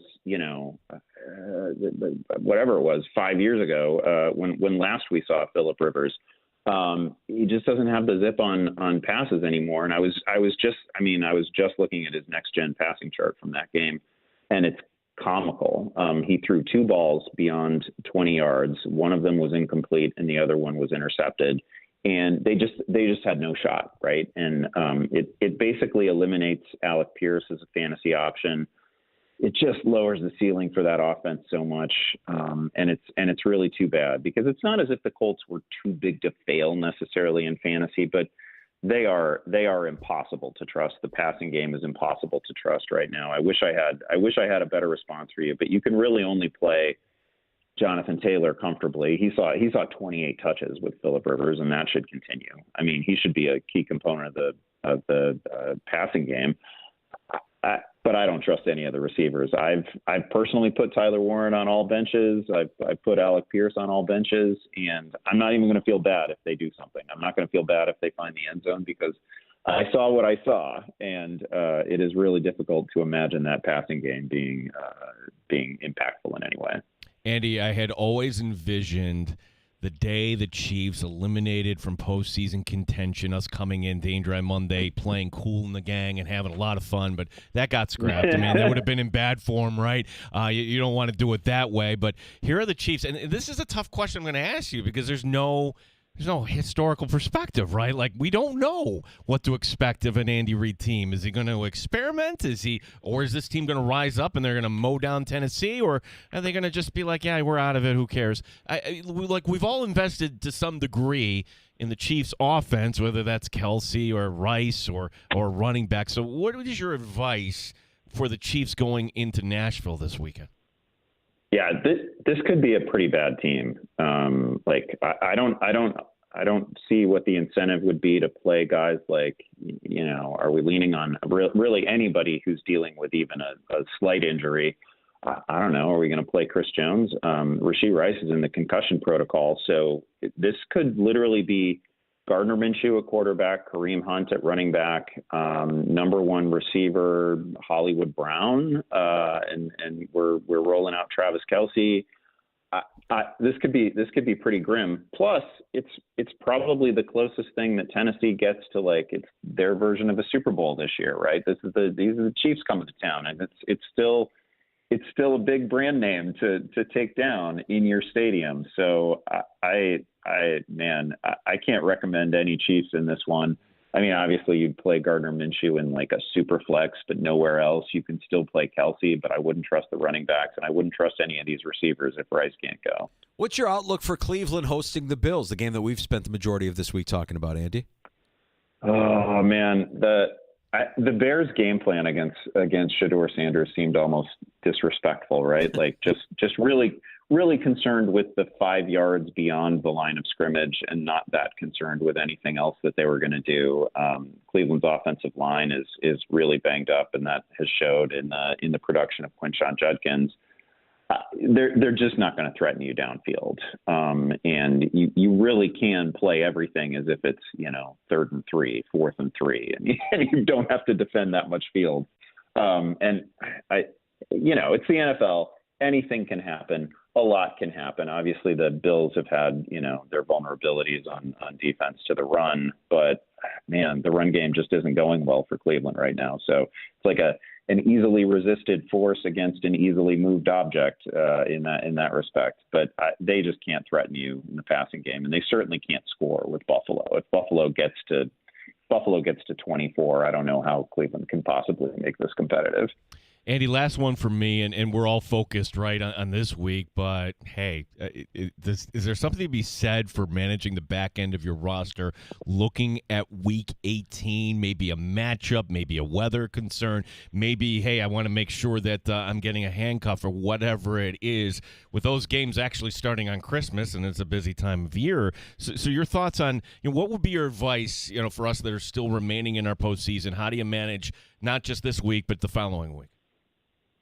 Well, you can look ahead like at defense, and this is the one time of year when I'd say it's perfectly reasonable to carry two defenses on a fantasy roster.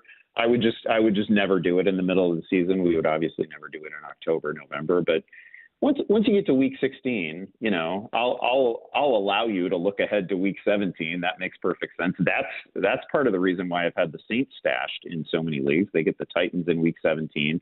They obviously have a pretty friendly matchup in this one as well against the Jets. So you can do a little bit of that, but for the most part, you just need to get this week's win, and then we can worry about next week.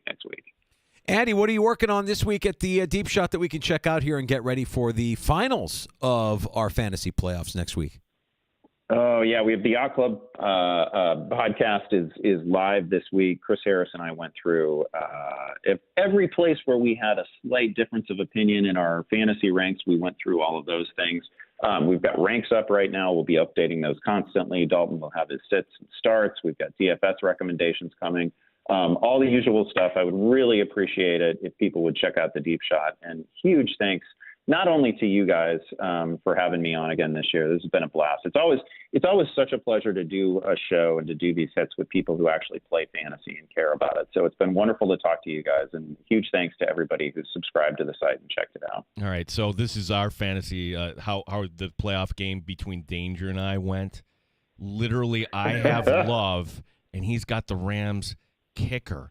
And I'm like, oh, my gosh, if Love throws another pick and the Rams have the ball, they get an insurance field goal, and I'm watching both screens at the same time. Lots of anxiety. Lots of anxiety. That's why we love it, though. It's so much fun. Yeah. And, if Joe Burrow throws a touchdown, maybe I get over on my co-host over here. But unfortunately, it was not my day, and Gino advanced, and my season came to a thud. But Andy, we couldn't do it without your advice and without your knowledge that you share with us here in the Sports Bar every week. The pleasure's all ours, pal, and I can't wait to do it again.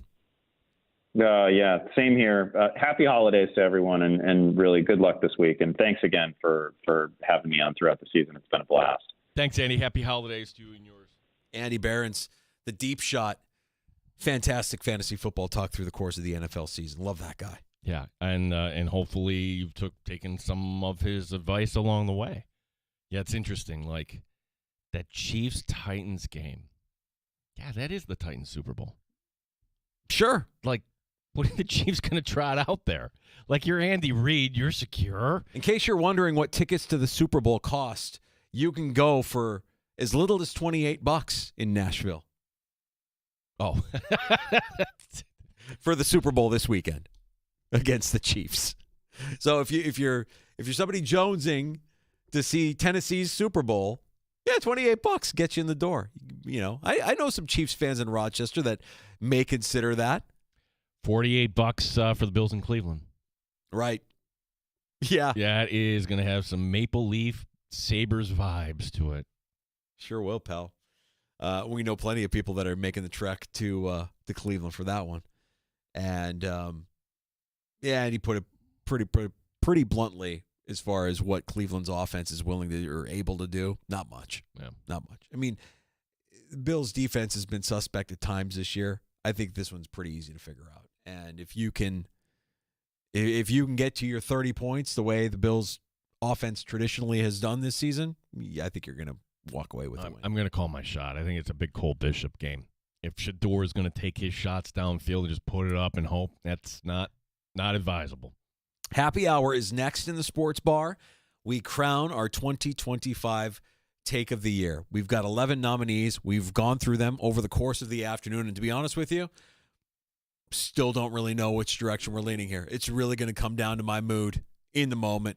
Or you can sway Danger. Who wins? Oh, I can absolutely be bought. At the Fan Rochester, at AKA Mike Danger. He's at Gene Battaglia on X. you can reach out to us that way. You can win free food right now from Livingston County Pizza Company and Gluten Free Bakery. A $50 gift certificate is yours if you call her 5 at 866-4FAN, 866-4326. They're featuring one of Western New York's largest gluten-free menus. In addition to pizza, you can stop by for some of their legendary carrot cake, chocolate dreamboat cake, and handcrafted cookie selections. 212 Rochester Street in Avon, New York. Now celebrating their 20th anniversary, open Tuesday through Sunday. You score a $50 gift certificate to Livingston County Pizza Company and Gluten Free Bakery if you call her 5 now at 866-4326.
Thursday practice notes, no Dalton Kincaid or Deion Dawkins. Christian Benford, however, was limited today. Cole Bishop on facing rookie Shedeur Sanders in that Browns offense. Kind of like you said, young. I know he got in late in the season, so he's still finding his way.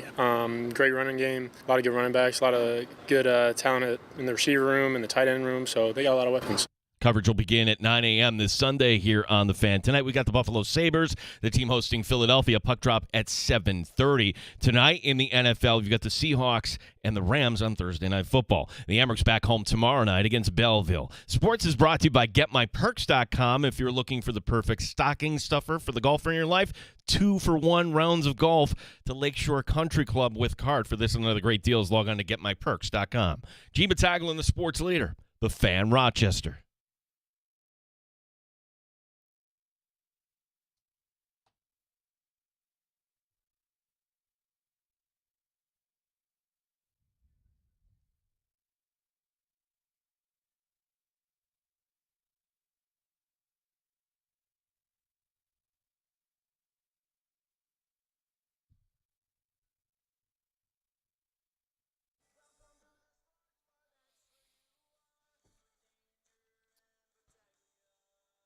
Welcome to Happy Hour in the Sports Bar. It's Danger and Battaglia. We're glad you're with us and listening along at 95.7 FM, AM 950, the Odyssey, iHeartRadio, TuneIn apps.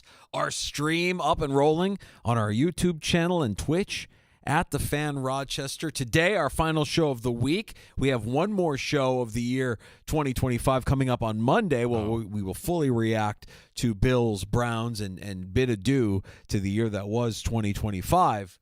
But before we can close the book on 2025, we have to crown our take of the year. This is a labor of love. We do it every year around this time.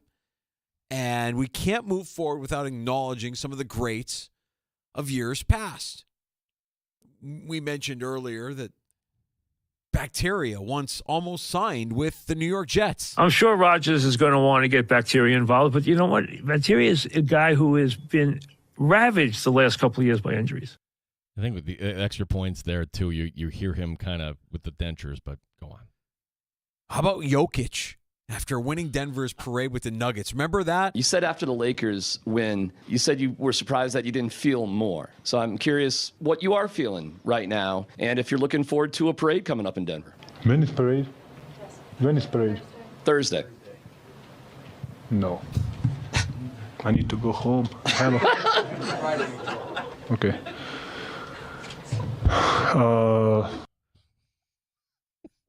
I mean, a classic from the infancy of the sports bar when we want to talk about some of the greatest audio in the galaxy. So good that we've dubbed it, we've turned it into a verb. It's a francesa. What is a francesa? Eddie in Hoboken. What's up, Eddie? Hey, what's up, Mike? What's happening? Hey, Mike, Stan Lee died today. Did you ever meet the guy? What do you think of him? Stan Lee. Yeah, Stan Lee. I don't Never know heard who of he Stan is. Lee? Don't know who he is, no. Jesus. Who is he? Who is he? Who is Stan Lee? He was one of the creators of Marvel Comics. Oh, who cares? I mean, I'm sorry, I'm not a comic book guy. Is that who he is, Stan Lee? The guy He created Spider-Man. That was his big thing. Created Spider-Man? Sorry. I never was a comic book reader as a kid. I apologize. Never. Wonder if that take from 2018 was unleashed in the last few years, if he would have to issue an apology on behalf of Stan Lee. Lots of apologies still happening. Yeah, that might have happened even back then, I would think. It is Take of the Year season. We've rolled out our 11 nominees, and now it's time to announce our top three in win, play, show mode here. And this has been tough. We should recap. Should we recap all of the nominees? We don't have time to recap all of the nominees. Well, I think maybe, do you want to say who didn't make the cut? I can tell you this. As good as it was, and as great a player as he was, Ichiro. And to the Miami Marlins, I appreciate David Sampson and Mike Hill for coming today. Honestly, when you guys called to offer me a contract for 2015, I have never heard of your team. Great. An absolute dunk on the Miami Marlins by Ichiro. but not in the top 3 of this year's Take of the Year. Another one that, man, when we heard this, I think we were kind of taken aback. Like, this guy's going to lose his job for this. He's got to lose his job. This is unbelievably bad announcing. And the Blackhawks return to the ice Tuesday, NHL opening night against the defending champion Florida Panthers at 5 Eastern, 4 Central on ESPN. Triple header that night. Penguins, Rangers, Avalanche, Kings. Ben, I know you got an opinion on this. Panthers three-peat this year. What do you think? If you say so. I mean, good luck to them. Are you asking me if I'm going to be watching? No, you'll be watching, of course, because you work for ESPN. You'll be watching Friday night. There is zero chance I'll be watching. I'm just going to be honest with you. Where will you be? I will be somewhere, but there's zero chance I'll be watching. All right, thanks, Ben. We'll be watching. Thanks for the rating boost. Just tough. He may not have to worry about that. I don't think ESPN has all that many games. Ben McDonald might not be on the call for too many more. And for good reason. I can tell you that he had not one, but 2 entrants into this year's Take of the Year competition. Oh, wait a second. This is our first controversial one, really. Mike McDaniel had not one, but 2 entrants. And this entrant did not make the top 3. Mike McDaniel. You should stand corrected. Good morning. False. Great morning. Let's go. Why great? What makes this one great? Because we're another day closer to death.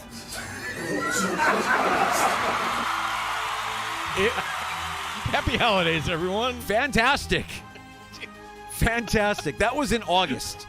Life is good in August. If you're a Dolphin fan, how are you feeling about that? Like, wow, yeah. Great. One day closer to death. I can tell you that our latest nominee for Take of the Year did not make the final 3. Todd Bowles. What do you tell them in the locker room after a game like this? It's inexcusable. You don't make excuses. You got to care enough where the hurts. You got to care enough where the hurts. It got to mean something to you. It's more than a job. It's your livelihood. How well do you know your job? How well can you do your job? Well, you can't sugarcoat it was inexcusable, and there's no answer for it. There's no excuse for it. And that's what you tell them in the locker room. Look in the mirror. Todd Bowles. I don't know when the next time we'll hear audio like that from Todd Bowles. He's probably going to be out of a job at the end of the year. Yeah, we'll always have that memory of that Thursday night loss to Atlanta and Todd Bowles. As you said, the best rant since the late Denny Green at the podium. We have a local entrant into this year's Take of the Year. Ooh, however, didn't make the cut. Did not make the top 3. Curtis Jones. They ain't find it last night. It's still out here. It could be out here in one of these bushes or something. You know, them mountain lions, they be row. Serious. You know, I heard the row. I felt that row. I knew to keep it pushing. I knew that. Just trying to stay out that lion way. It might have smelt me. You know, that's why I brought this back. It might still remember my scent. So I don't want to be on his radar. I'm trying to stay off of the lion radar, honestly. I don't want to be dealing with that. I don't want to be dealing with no. I'm good.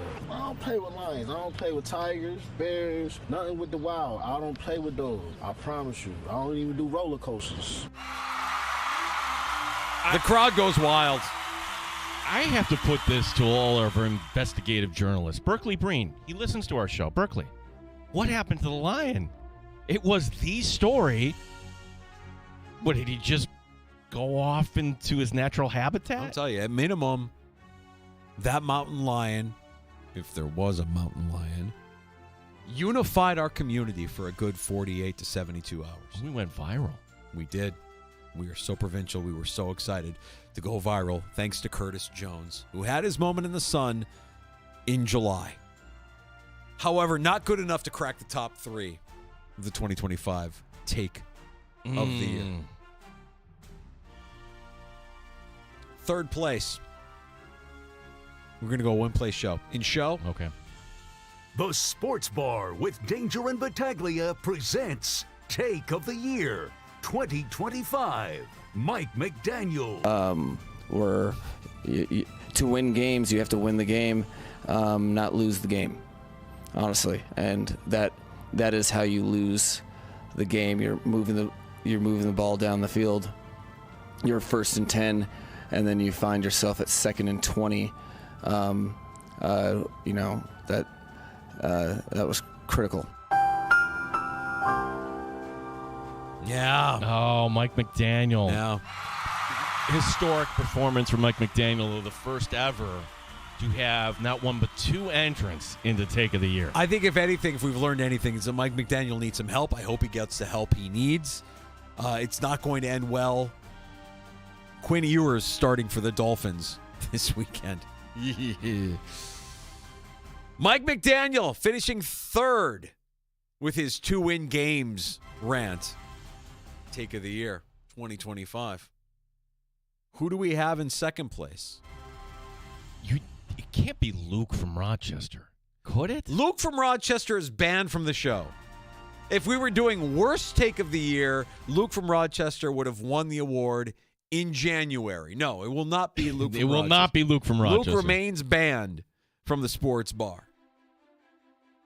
Let's get to our runner-up for Take of the Year 2025. The Sports Bar with Danger and Battaglia presents Take of the Year 2025. Philadelphia Mayor Sherelle Parker. Let me hear you all say, E-L-G-S-E-S, Eagles! Let's go, Birds! Really good. Wow, she becomes the 2nd mayor to finish top 3 because we had LaToya Cantrell, the mayor of New Orleans, way back when. Right. Yeah, so that is some historical perspective. Now, Mayor Cantrell of New Orleans very upset. This was much different, where the mayor of Philadelphia very excited about her Eagles, and for that reason, the Eagles go on and win the Super Bowl, Danger. So, Eagle fans, that one's for you. Yeah, I wanted to find Phase 2. I wasn't able to find Phase 2. Phase 2, but yeah, she was special, and so is Philly Mayor Sherelle Parker. Runner-up for Take of the Year 2025. Oh my gosh, I think I figured it out. This is Sports Bar originated. We did our best throughout the course of the last 12 months to cover a story involving a couple who, by all accounts, have just fallen head over heels for each other for some reason. One reason or the other. I don't know what exactly it is, but for all the talk that we gave this couple, it really took getting somebody local, somebody who's closer to the blast zone than we are, to get a true perspective of what's going on in the relationship between former Patriots head coach Bill Belichick and his child bride, Jordan Hudson. We raise a glass and we congratulate Take of the Year 2025 winner, Nick Fitzy Stevens, on Belichick and Hudson. Holy smokes, what is going on? You know, I can't tell you how many times people have just been like, you know, hey, do you guys want to call? Like, Grandpa escaped the house and he's walking down the street with a bathrobe that's undone and he's not got any underwear on. Do we want to just get him back at the house? Like, he has absolutely, oh my God. I mean, all the warning signs were there the last couple of years with the Patriots too. Like the fact that child bride Jordan was at all of the games wearing red pants so he could spot her out in the stands. She's just such a freaking whole thing herself. I call her, you know, every time you see her at these UNC games and she shows up on the sidelines wearing the same boots that Trinity wore in The Matrix with those freaking Little Mermaid sparkle pants, like, Bill, is this a long play? Like, if this is an episode, if this blink twice if you need us to storm the house and like free you, Belichick. Right? If this is not an episode, like if we're going to see like Saul Volcano and the rest of the Impractical Jokers standing behind like a folding table filming all of this, then I would understand. But it's a disaster. Like we are now well beyond the Michael Jordan on the Wizards portion of Bill Belichick's coaching career. I mean, the team stinks. He's on the butt end of everyone else's jokes. He has to pay for all of her candy at the CVS because no one will allow her to use an Apple Pay because she looks too young. It's a clown show. And they're like, oh my God, I should have seen the warning signs. He installed Matt Patricia as the offensive coordinator. 3 years ago when he ruined Mac Jones. We should have taken the keys away and made him take Ubers from now on. Then the following year, he stopped talking to Mac Jones. Okay, that's absolutely. I know he stopped talking to Gerard Mayo as well. He just made an absolute mess of everything. It's kind of sad, but I have to be honest. Like, we're all stuck in traffic anyways, so I'm just going to stare out the left side of the car window and just look at the truck burning on the other side of the road for as long as I'm in traffic. And you guys must love it, by the way. You guys must just absolutely love it. I've been saying all along that if you were going to put, the crown on somebody from the Patriots dynasty, that it would be Brady. For me, it would be Brady because you saw what Brady did when he left New England, and he kind of replicated that success in Tampa, whereas Belichick did the exact opposite when Brady left, and he kind of fell apart. And, I know that he's going to be held in high regard for all of the rings and all of the titles, and he'll be viewed as one of, if not the best head coach of all time. But I can't give him that crown given what he's been without Tom Brady behind center. Yeah, I know. I mean, just all the memes and jokes that busted out on social media when they lost to TCU like 10,000 to 14 or whatever on that Monday night of Labor Day weekend. Only Brady can save him now. But, Brady's obviously doing great and all. But if somebody would have told me 5.5 years ago that the greatest dynasty, the greatest triumvirate of player, coach, and owner in history, that in 2025, one would be continually whitewashing history to get people to think that he had more to do with it than anyone else. One would be dating a 23-year-old coaching a college football program more known for their basketball, and the other one would be starting a flag football league in Saudi Arabia. I would have told you to shut your lying lie hole and give me my reality back. Fitzy! Yeah. That's just strong. Just really, really strong. And are we pointing and laughing at Bill Belichick? And yeah, we are. We are absolutely pointing and laughing at our former captor. We are taking advantage of the mistakes that he's made, and we are elevating Fitzy into the rafters. 2025 take of the year, Bill Belichick and child bride Jordan Hudson. This afternoon, coincidentally, how reliable is Josina Anderson? Josina Anderson reporting that 2 NFL teams have expressed interest in speaking to Belichick on an exploratory basis. She is not reporting which 2 teams, but says that there are 3 organizations that are still fond of Belichick. Don't buy it. Not at all. Not buying it. Not at all. This is the consigliere. This is, right, who's the guy that... Lombardi? Lombardi is whispering in the ear of Josina. I mean, from the standpoint of the guy won so many games. That's why I was shocked the first time around. Like, why wouldn't you interview the guy? You would still, if you could get in front of him and maybe pick 1 or 2 things out that will help you down the road, you don't need to hire him. It's just an interview. That's how these things go. And nobody did it other than Atlanta. And they didn't hire him. No. Yeah, I think he's done. I don't think he's coming back to the NFL. I think flying under the radar there in North Carolina is probably what's best. I don't even know that it's good if he wins games. Tell me about this owner in Nashville. Tell me about the owner of the Tennessee Titans, Bud Adams' daughter. I don't know anything about her, Danger. They're building this new dome. And sure, a lot of it with the new wealth, the new business down in Nashville, that I'm sure, but I think you need a little bit more to it. You want to try and sell some more hope, so you bring in Belichick? No. I'm presenting you a scenario where it could happen. And don't ruin this for me, Gene. I'm enjoying pointing and laughing at his failure. I'm enjoying pointing and laughing at him dating at him going to his his don't girlfriend's worry. I'm not cheerleading. Why would it be? Are you kidding me? Jordan would love going to Nashville. The opportunities there much better than North Carolina. This is still a TBD, by the way. I mean, like, there's still lots of litigation, right? Like, wasn't she going to go after Pablo Torre? No, yeah, that was just. We need to see this out through the end. I want to see it end in North Carolina. It won't end until Steve Belichick is running that team into the ground. There you have it, folks. 2025 Take of the Year winner, Nick Fitzy Stevens from our Odyssey Sports sister station, WEEI, in Boston, who, look, I know he's a child, but that guy is one of us. If you put him in a room with us, I think we all get along. Well, when we had him on last week, and that clip, to be clear, that was from Week 5. Week 5, when, at that point, North Carolina football hadn't won a game yet. Not that the ending really mattered all that much, but he had respect for Josh Allen. And, yeah, they were feeling pretty high, but I think of all the guys that we've talked to, he seemed pretty level-headed about the Patriots of the past. And heck, the name of his podcast is Six Rings, for crying out loud. So, look, I think we have respect for the guy. Congratulations. We're going to work. Maybe we can get Fitzy on, he's on at the same time as we are, so getting him on live on Monday probably won't happen. But maybe we can get an acceptance. He had no idea that he won this award. Yeah, so. maybe we can get some kind of recorded acceptance speech from Fitzy for his Bill Belichick, Jordan Hudson rant from Week 5 of this NFL season. And thus we close the book on another Take of the Year special. The crowd goes wild.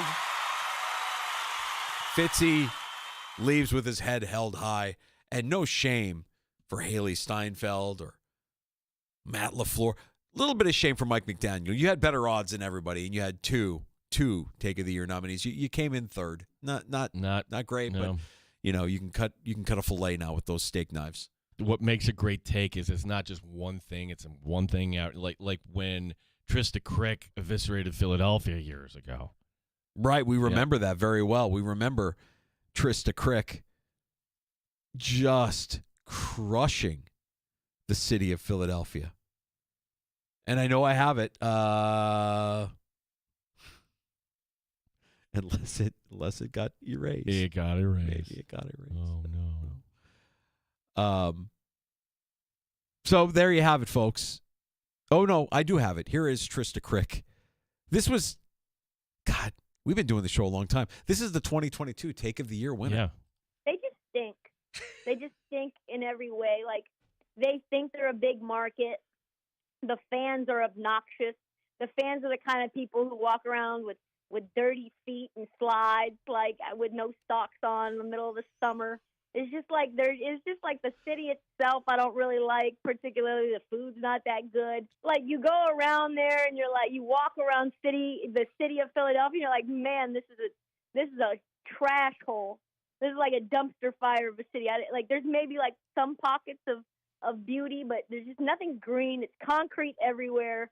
And I think they have a very high opinion of themselves in Philadelphia. They think that they should be winning more than they do. And, truthfully, they should all just lock in on the process, just being in a perpetual state of the process. Yeah. You know how I know that was a good take? Because guys like Mike Catalana, got him mad. Mike Rotolo, yeah, Philly made him mad. Yeah, I'm in the mood. I'm past Cleveland. I'm already looking to Philadelphia post-holiday. That's good. Good stuff. Thank you for all your submissions. Thank you for all your attempts to sway the judges. We close the books on 2025 with our Take of the Year special. I think I'm going to, we've got some time here during the holiday, and if I'm not mistaken, I want to say I came out of the gates in 2025 with the 2024 Francesas. You did. So I got to do some work here when we get to the break, and I'll compile a list. Oh, who cares? Of the 2025 Francesas to start the new year in 2026. Oh, who cares? WNBA labor negotiations. Oh, good. Oh, who cares? Right. There will be plenty. Don't worry. Shots coming up. One thing we haven't mentioned, Danger, that would be the team that plays down the road. Well, everything changes starting tonight, right? Yeah. New GM means the players are going to play even better, and everybody's going to mind their P's and Q's. Everybody's going to be on their details, as Coach McDermott likes to say, right? Yeah, we had the story yesterday. So the head coach at Ohio, the Bobcats, the football coach, they're getting ready for their bowl game, and they fired the coach, the administration. They said, well, professional misconduct against the university, unfavorable, blah, blah, blah. They didn't explain what he did. I'm like, I bet you we find out. And guess what? We found out? We found out. Right. I'm not sure if you're going to agree with it or not. Maybe you're upset, but we'll tell you what the coach did to get fired here. Also, a terrible day in NASCAR, tragedy in North Carolina. We'll explain that story as well. And Cooper DeJean giving Belichick a run for his money. What are you going to tell me? He's dating an 11-year-old? What? Oh, in what way is he? I don't know. We'll get to a round of shots. Don't forget about last call, 585-866-4FAN. You can have the final word in the sports bar, 866-4326.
Bills practice notes today, again, not out there. Dalton Kincaid and Deion Dawkins. Christian Benford, though, was limited. Now, if the Bills beat the Browns on Sunday, and that along with a Colts or Texans loss, the Bills are back in the postseason. Bills wide receiver Khalil Shakir knows what's at stake. It's great. I think obviously that's the goal, right? Get into the dance and give yourself a chance at the big one. So obviously it means a lot to us, but for us we want to win every single game and whatever that comes with, But again, I think I go back to just us trying not to make it bigger than what it is. This game is the most important one because it's the next one. Rams and Seahawks begin Week 16 on Thursday Night Football. Tonight on The Fan, we got Sabres hockey, the team hosting Philadelphia. Puck drop at 7:30. The Amerks back home tomorrow night against Belleville. Sports brought to you by GetMyPerks.com. 2-for-1 rounds of golf to Lakeshore Country Club, a great stocking stuffer. Gene Battaglia, The Fan, Rochester.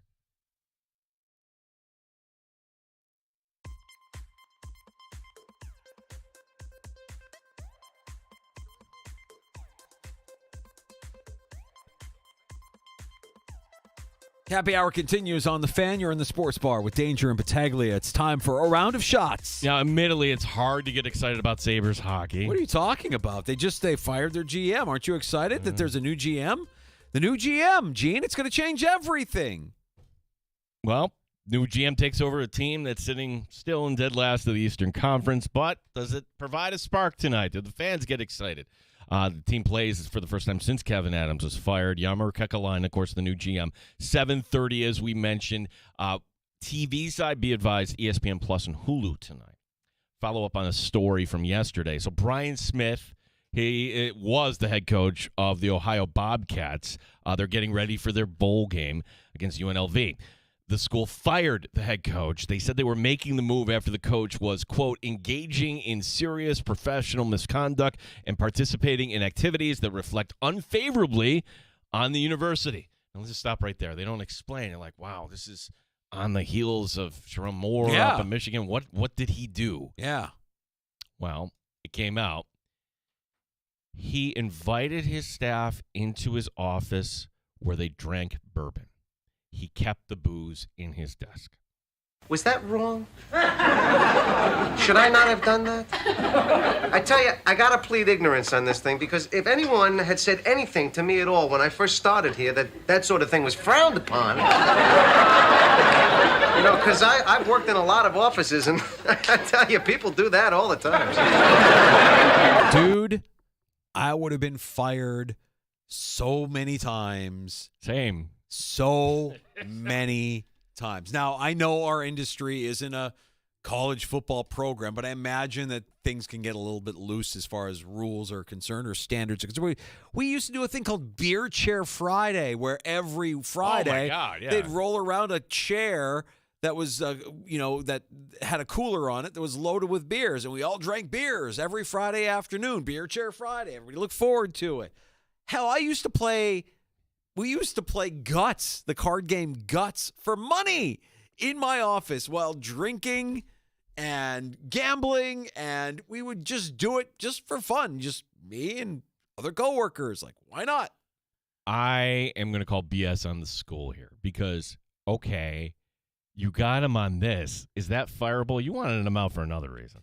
There was something else, right? You could say that this is a fireable offense, right? Like you could say, hey, we have a standard, or it's in our policy, or if you knew the policy handbook, then you would know that we don't allow you to do any sort of drinking while you're on the job. You could probably fire him for cause if that is truly in their policy, sure. But come on. Yeah, there was something else. There had to be something. They weren't satisfied. Again, I always feel like your employer's level of tolerance is based on the amount of success you have, right? If you're a high performer, but you're a flake, they're likely to turn the other cheek and be like, oh, he's just, he's going to be late for meetings. But what are you going to do? The guy is mega successful. All right, relatively speaking, you're in the MAC, and you're playing UNLV in that game coming up on Tuesday. I don't know. Like, is a MAC team supposed to replace Tulane or James Madison? Is that the bar? That's silly if that's the bar. Oh, we're waiting to see a MAC team in the college football playoff. Well, I mean, if James Madison's in there, I mean, I'm sure. Like, look, is that really what you're expecting here out of the Ohio Bobcats? I don't know, man. If that is what's being expected, and look, you're the Ohio Bobcats. You're always going to be second fiddle in that state. You're never going to be more relevant than the Buckeyes. No, like Ohio, be better than Toledo and Bowling Green. There you go. That's it. That's all you got to do. That's right. You're just not on the same level. You're never going to be on the same level. If you have expectations to be on that level, check yourself. You're crazy. You're delusional. Never going to happen. Kent State and Akron, too. Did I miss any other MAC Ohio schools? I think I got them all. That feels like the school using that as the out for something else that they weren't happy about, or they just didn't like them. Miami of Ohio. Jeez, I keep missing them. Oh, Gino, so many. Terrible. Off my game today. Samson Nacua. Yes, he's related. He's the older brother of Rams wide receiver Puka Nacua. And, Puka Nacua went on a podcast. That's a different story. He had to put out a statement today. But this story is about Samson. He was arrested. This is for allegedly stealing a car belonging to Lakers forward Adu Thier. Samson played at BYU with his brother, spent time in the league with the Saints and the Colts, but didn't make the cut, and now he's allegedly stealing cars. So you have Nacua. He made some comments. You were mentioning it, Puka, on a live stream, and I guess the hosts were egging him on to do a certain kind of touchdown celebration, and he's claiming he didn't know that celebration included an anti-Semitic trope. Yeah. And so today he's apologizing on social media and pleading ignorance. I didn't know. Part of it, too, he's eviscerating officiating. Now, that part he should get fined for. Like, you can't have your players, like, legitimately he's saying, yeah, these officials, they just want to get their name on TV, and they won't call the PI. And like he's right. Yeah. I don't think he's wrong. You can't do that, but I don't think I think the points he's making are valid. But here's my advice. Don't go on any podcasts, man. Just play your game. Just get through the season, play your game. Why? Why go on? What do you have to get? You're Puka Nacua. What do you have to gain by going on a live stream? They all want to be the Kelsey brothers now. They see Fine. They're both going to be retired after this season, and they could spend all the time that they want on their podcast. That, by the way, has a pretty good promotional vehicle behind it called Taylor Swift. So I don't think that aspiring to be the Kelsey brothers is what you should be doing when you're on an active NFL roster. You're a star in the league already. You're Puka Nacua. Don't worry. You're going to have opportunities during your career and after your career to make hay and make a name for yourself. Former NASCAR driver Greg Biffle and his family killed in a plane crash this morning in North Carolina. Biffle was 55. Also gone his wife Christina, their 14-year-old daughter, and 5-year-old son. Biffle won 19 Cup Series races over his NASCAR career. His best season came in 2005 when he finished second to Tony Stewart in the point standings. This was a plane that was registered to him. It's not really clear right now if he was actually flying it, but the video is just very, very sad. So thoughts with Greg Biffle and the NASCAR community here tonight. The Amerks lost Danger again. On Wednesday. On a Wednesday. At home. Frank writing in. You could also write to, he's at AKA Mike Danger. I'm at Gene Battaglia. Gene, the Amerks have hit rock bottom. Utica had 8 starters out of their lineup and dominated the game. Leone says the right things post-game, but his players are clearly not interested. There's no fight in these guys. Literally, no one is afraid of them. Wow. It's a long season. It's a long season, but it's still not now. It's kind of a problem. But I don't envy Leone's. I don't envy Leone here at all because, and we asked him about it when he joined us on Tuesday. The up and the down and the ping ponging of players and the players coming down and then going back up and then coming down. I know that they're all professionals and they're all trying to handle it like professionals. But that has to wear on a locker room. It has to wear on the individuals. It has to wear on a team. And I imagine it has to wear on a coach. Like, guys, can we get some continuity? I know injuries happen. But some of these recalls have been a little unsavory. I don't know. I feel like it's a real tough thing to do. And, to Frank's point, there were a lot of starters missing from Utica. They found a way to win. We did not. But it is a long season. I'm not. Well, all right. So I can't tell you who wrote this to me, but I'm like, okay, what's going on afterward? Culture infected from the top. Okay, that's fair. Okay. I'm not sure Leone is the motivator Appert appeared to be. Levi seems complacent, like he doesn't want to be here or with the organization in general. That I get. We heard that earlier in the season. We heard that reported out of Buffalo that he asked for a trade, and Right. nobody denied it. And by the way. dysfunction always starts at the top. So to hear that is actually, what does that mean? Does that mean Karmanos is looking out over his shoulder because there's a new boss in town? Yes. Yeah. Yeah. If the new boss flies to Charlotte, He's evaluating everybody. Yeah, he's evaluating. He's evaluating everybody. Well, that's interesting. Sucks that they lost. They get back on the ice. What are we doing? Friday, Belleville, and then the Teddy Bear night. Yeah. Another last year's Teddy Bear night. Scoreless and regulation, scoreless and overtime. Let's go to the shootout. Now, folks, first, this is the shootout. Do not throw the Teddy Bears. No, stop throwing the Teddy Bears onto the Yeah, we get unruly. It was all over the place. Finally, Cooper DeJean, Danger, I wanted the Bills to draft Cooper DeJean 2 years ago. Nice player. Yeah, and as a rookie scores a touchdown in the Super Bowl. The Eagles win the Super Bowl. He's still only 22, and now he's an NFL star. DeJean might have had his biggest score yet, though. Reportedly, he's dating Nikki Bella of the WWE. Nikki Bella is 42. What? A 20-year age gap? Bill Belichick is scoffing at you. All right, I'm going to do this in real time because I don't. You don't know Nikki Bella. I don't know Nikki Bella. Nikki Bella. Great name, by the way. I don't know if that's her real name, by the way. It You can't. call it whatever. Mike Danger doesn't think that Nikki Bella might be her real name. Okay. Wow. She doesn't look 42. Way to read what the way to shut down what the offense is giving you there. Well done, Cooper. So if she's 40, see, now this is where I should have dug a little deeper before mentioning this. If she's 42. Oh, well, she was married to she was married to the guy from Dancing with the Stars for 2 years. Artem from Dancing with the Stars. All right. The Russian guy, Artem Chigvintsev. Well, Artem from Dancing with the Stars is her ex-husband. Maybe somebody who follows wrestling should know. Like, was Nikki Bella a big star? And if you're going back like 7-8 years where a teenage impressionable, like if you were like 15-year-old Mike Danger and you get to be 22 and all right, who is the I get to date you now? Oh, right. Fantastic. That would be like me growing up a teenager and then turning 22 and saying, "Oh, I can date Jenny McCarthy now?" I don't know. She's probably she's not 20 years older than me. How old would you? Christina Applegate?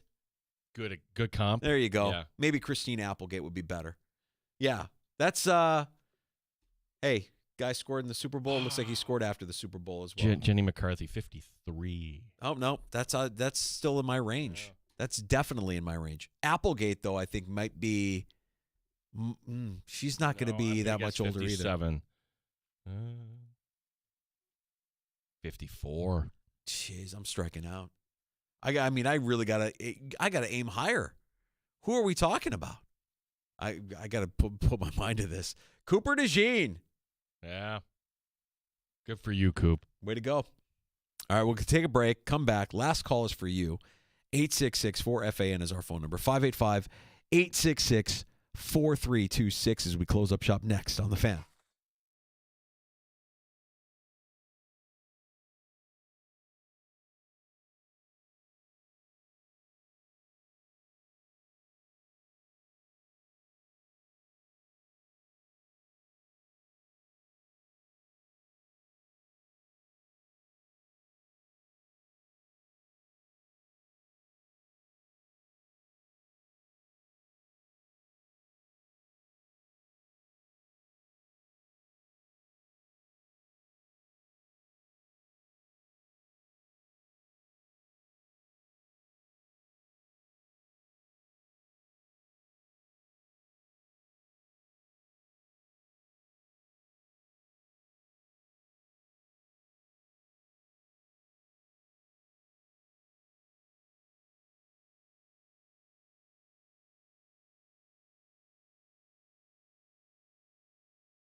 It is last call in the sports bar. You have the final word at 866-4FAN, 866-4326. Just trying to find actresses, models, athletes that have a 20-year age gap from where we are. Tough. Cooper DeJean's living his best life with, what's her name? Nikki Bella. Nikki Bella. Good for him. Roseanne Barr just isn't going to cut the mustard for us. Sorry. Meryl Streep is not going to, that was not somebody that when we were 22 we were saying, oh yeah, that's the one. So Hollywood is crawling with outsiders and foreigners. And if we kick them all out, you'll have nothing to watch but football and mixed martial arts, which are not the arts. They gave me 3 seconds to say this, so. Let's get the last call at 866-4326. John in Rochester. Welcome, John. Hey, guys. Number one, Merry Christmas and have a Happy New Year. Thanks, John. Enjoy your time off and enjoy it. And watch the Bills start on their winning streak where they're going to run the table. But, you know, I got to say, I'm really ticked off at the Dolphins. I was pulling for them and Tua to really come into their own and beat New England down the road a little bit in this season. This way we win the AFC East. The other thing is with the Dolphins, one of my favorite college coaches of all time, Urban Meyer. How about Urban Meyer going to Miami? Oh, John, you're saving your best for last. Happy holidays to you, my friend. I think that the idea of like guys like Belichick, Urban Meyer, like no, the NFL has a type. When you look at the guys that are getting head coaching jobs, yeah, they'll sometimes go back to the well and they'll recycle somebody, but they want guys that are off the page of GQ. They want more of those guys. Look at how they all look, right? They all look like Gannon and Taylor and everybody else that just spent 4 hours in the gym. I could see Cliff Kingsbury getting another shot at some point. Yeah, absolutely. Like that offense didn't look good this year without Jaden Daniels, but who knows? Yeah, that's their type. Dean in the city. Dean, welcome. How are you? Good. How you guys doing? Great. I just wanted to say thanks for playing that Trista Crick take on Philly. The first time I heard that, man, I had to search it out on the internet to show my wife, and little to say she was not very impressed with it, but I thought it was hilarious. Your wife is from Philadelphia or PA, I take it then. No, she's not. She's also from Rochester. I know it's a good take because it makes people upset. It'll split an audience and it'll make you upset. And I know that our winner this year, it probably doesn't split an audience. I mean, pretty much everybody looks at Belichick and Jordan and they kind of like shake their heads, but it's just pure gold. It's just an unbelievable rant on the fall from grace from a guy that we all held in high regard as an NFL head coach, just kind of throwing it all away. So bizarre. Fitzy from WEEI in Boston, our 2025 Take of the Year winner. And maybe we can get Fitzy to record an acceptance speech. We got to let him know he won. Yeah. That's Monday. That's neither here nor there. It is our Friday. We are not on tomorrow. Enjoying you a long. Said that thing. I did. Yeah. We're going to enjoy the long holiday or the long weekend before we get to the holidays, and we'll come back on Monday and let you know what the world looks like after the Browns and the Bills square off. We'll also have some college football playoff to react to as well. We'll be joined by Andy Young from Spectrum, talk some Buffalo Bills with Damon Amendolara as well, the Bill Maddock podcast. That's coming up Monday afternoon starting at 3 o'clock. Hope you have a great weekend. And we will talk to you then, Monday afternoon. Sabres hockey coming up tonight at 7:30. JR Sport Brief next on the Fan Rochester.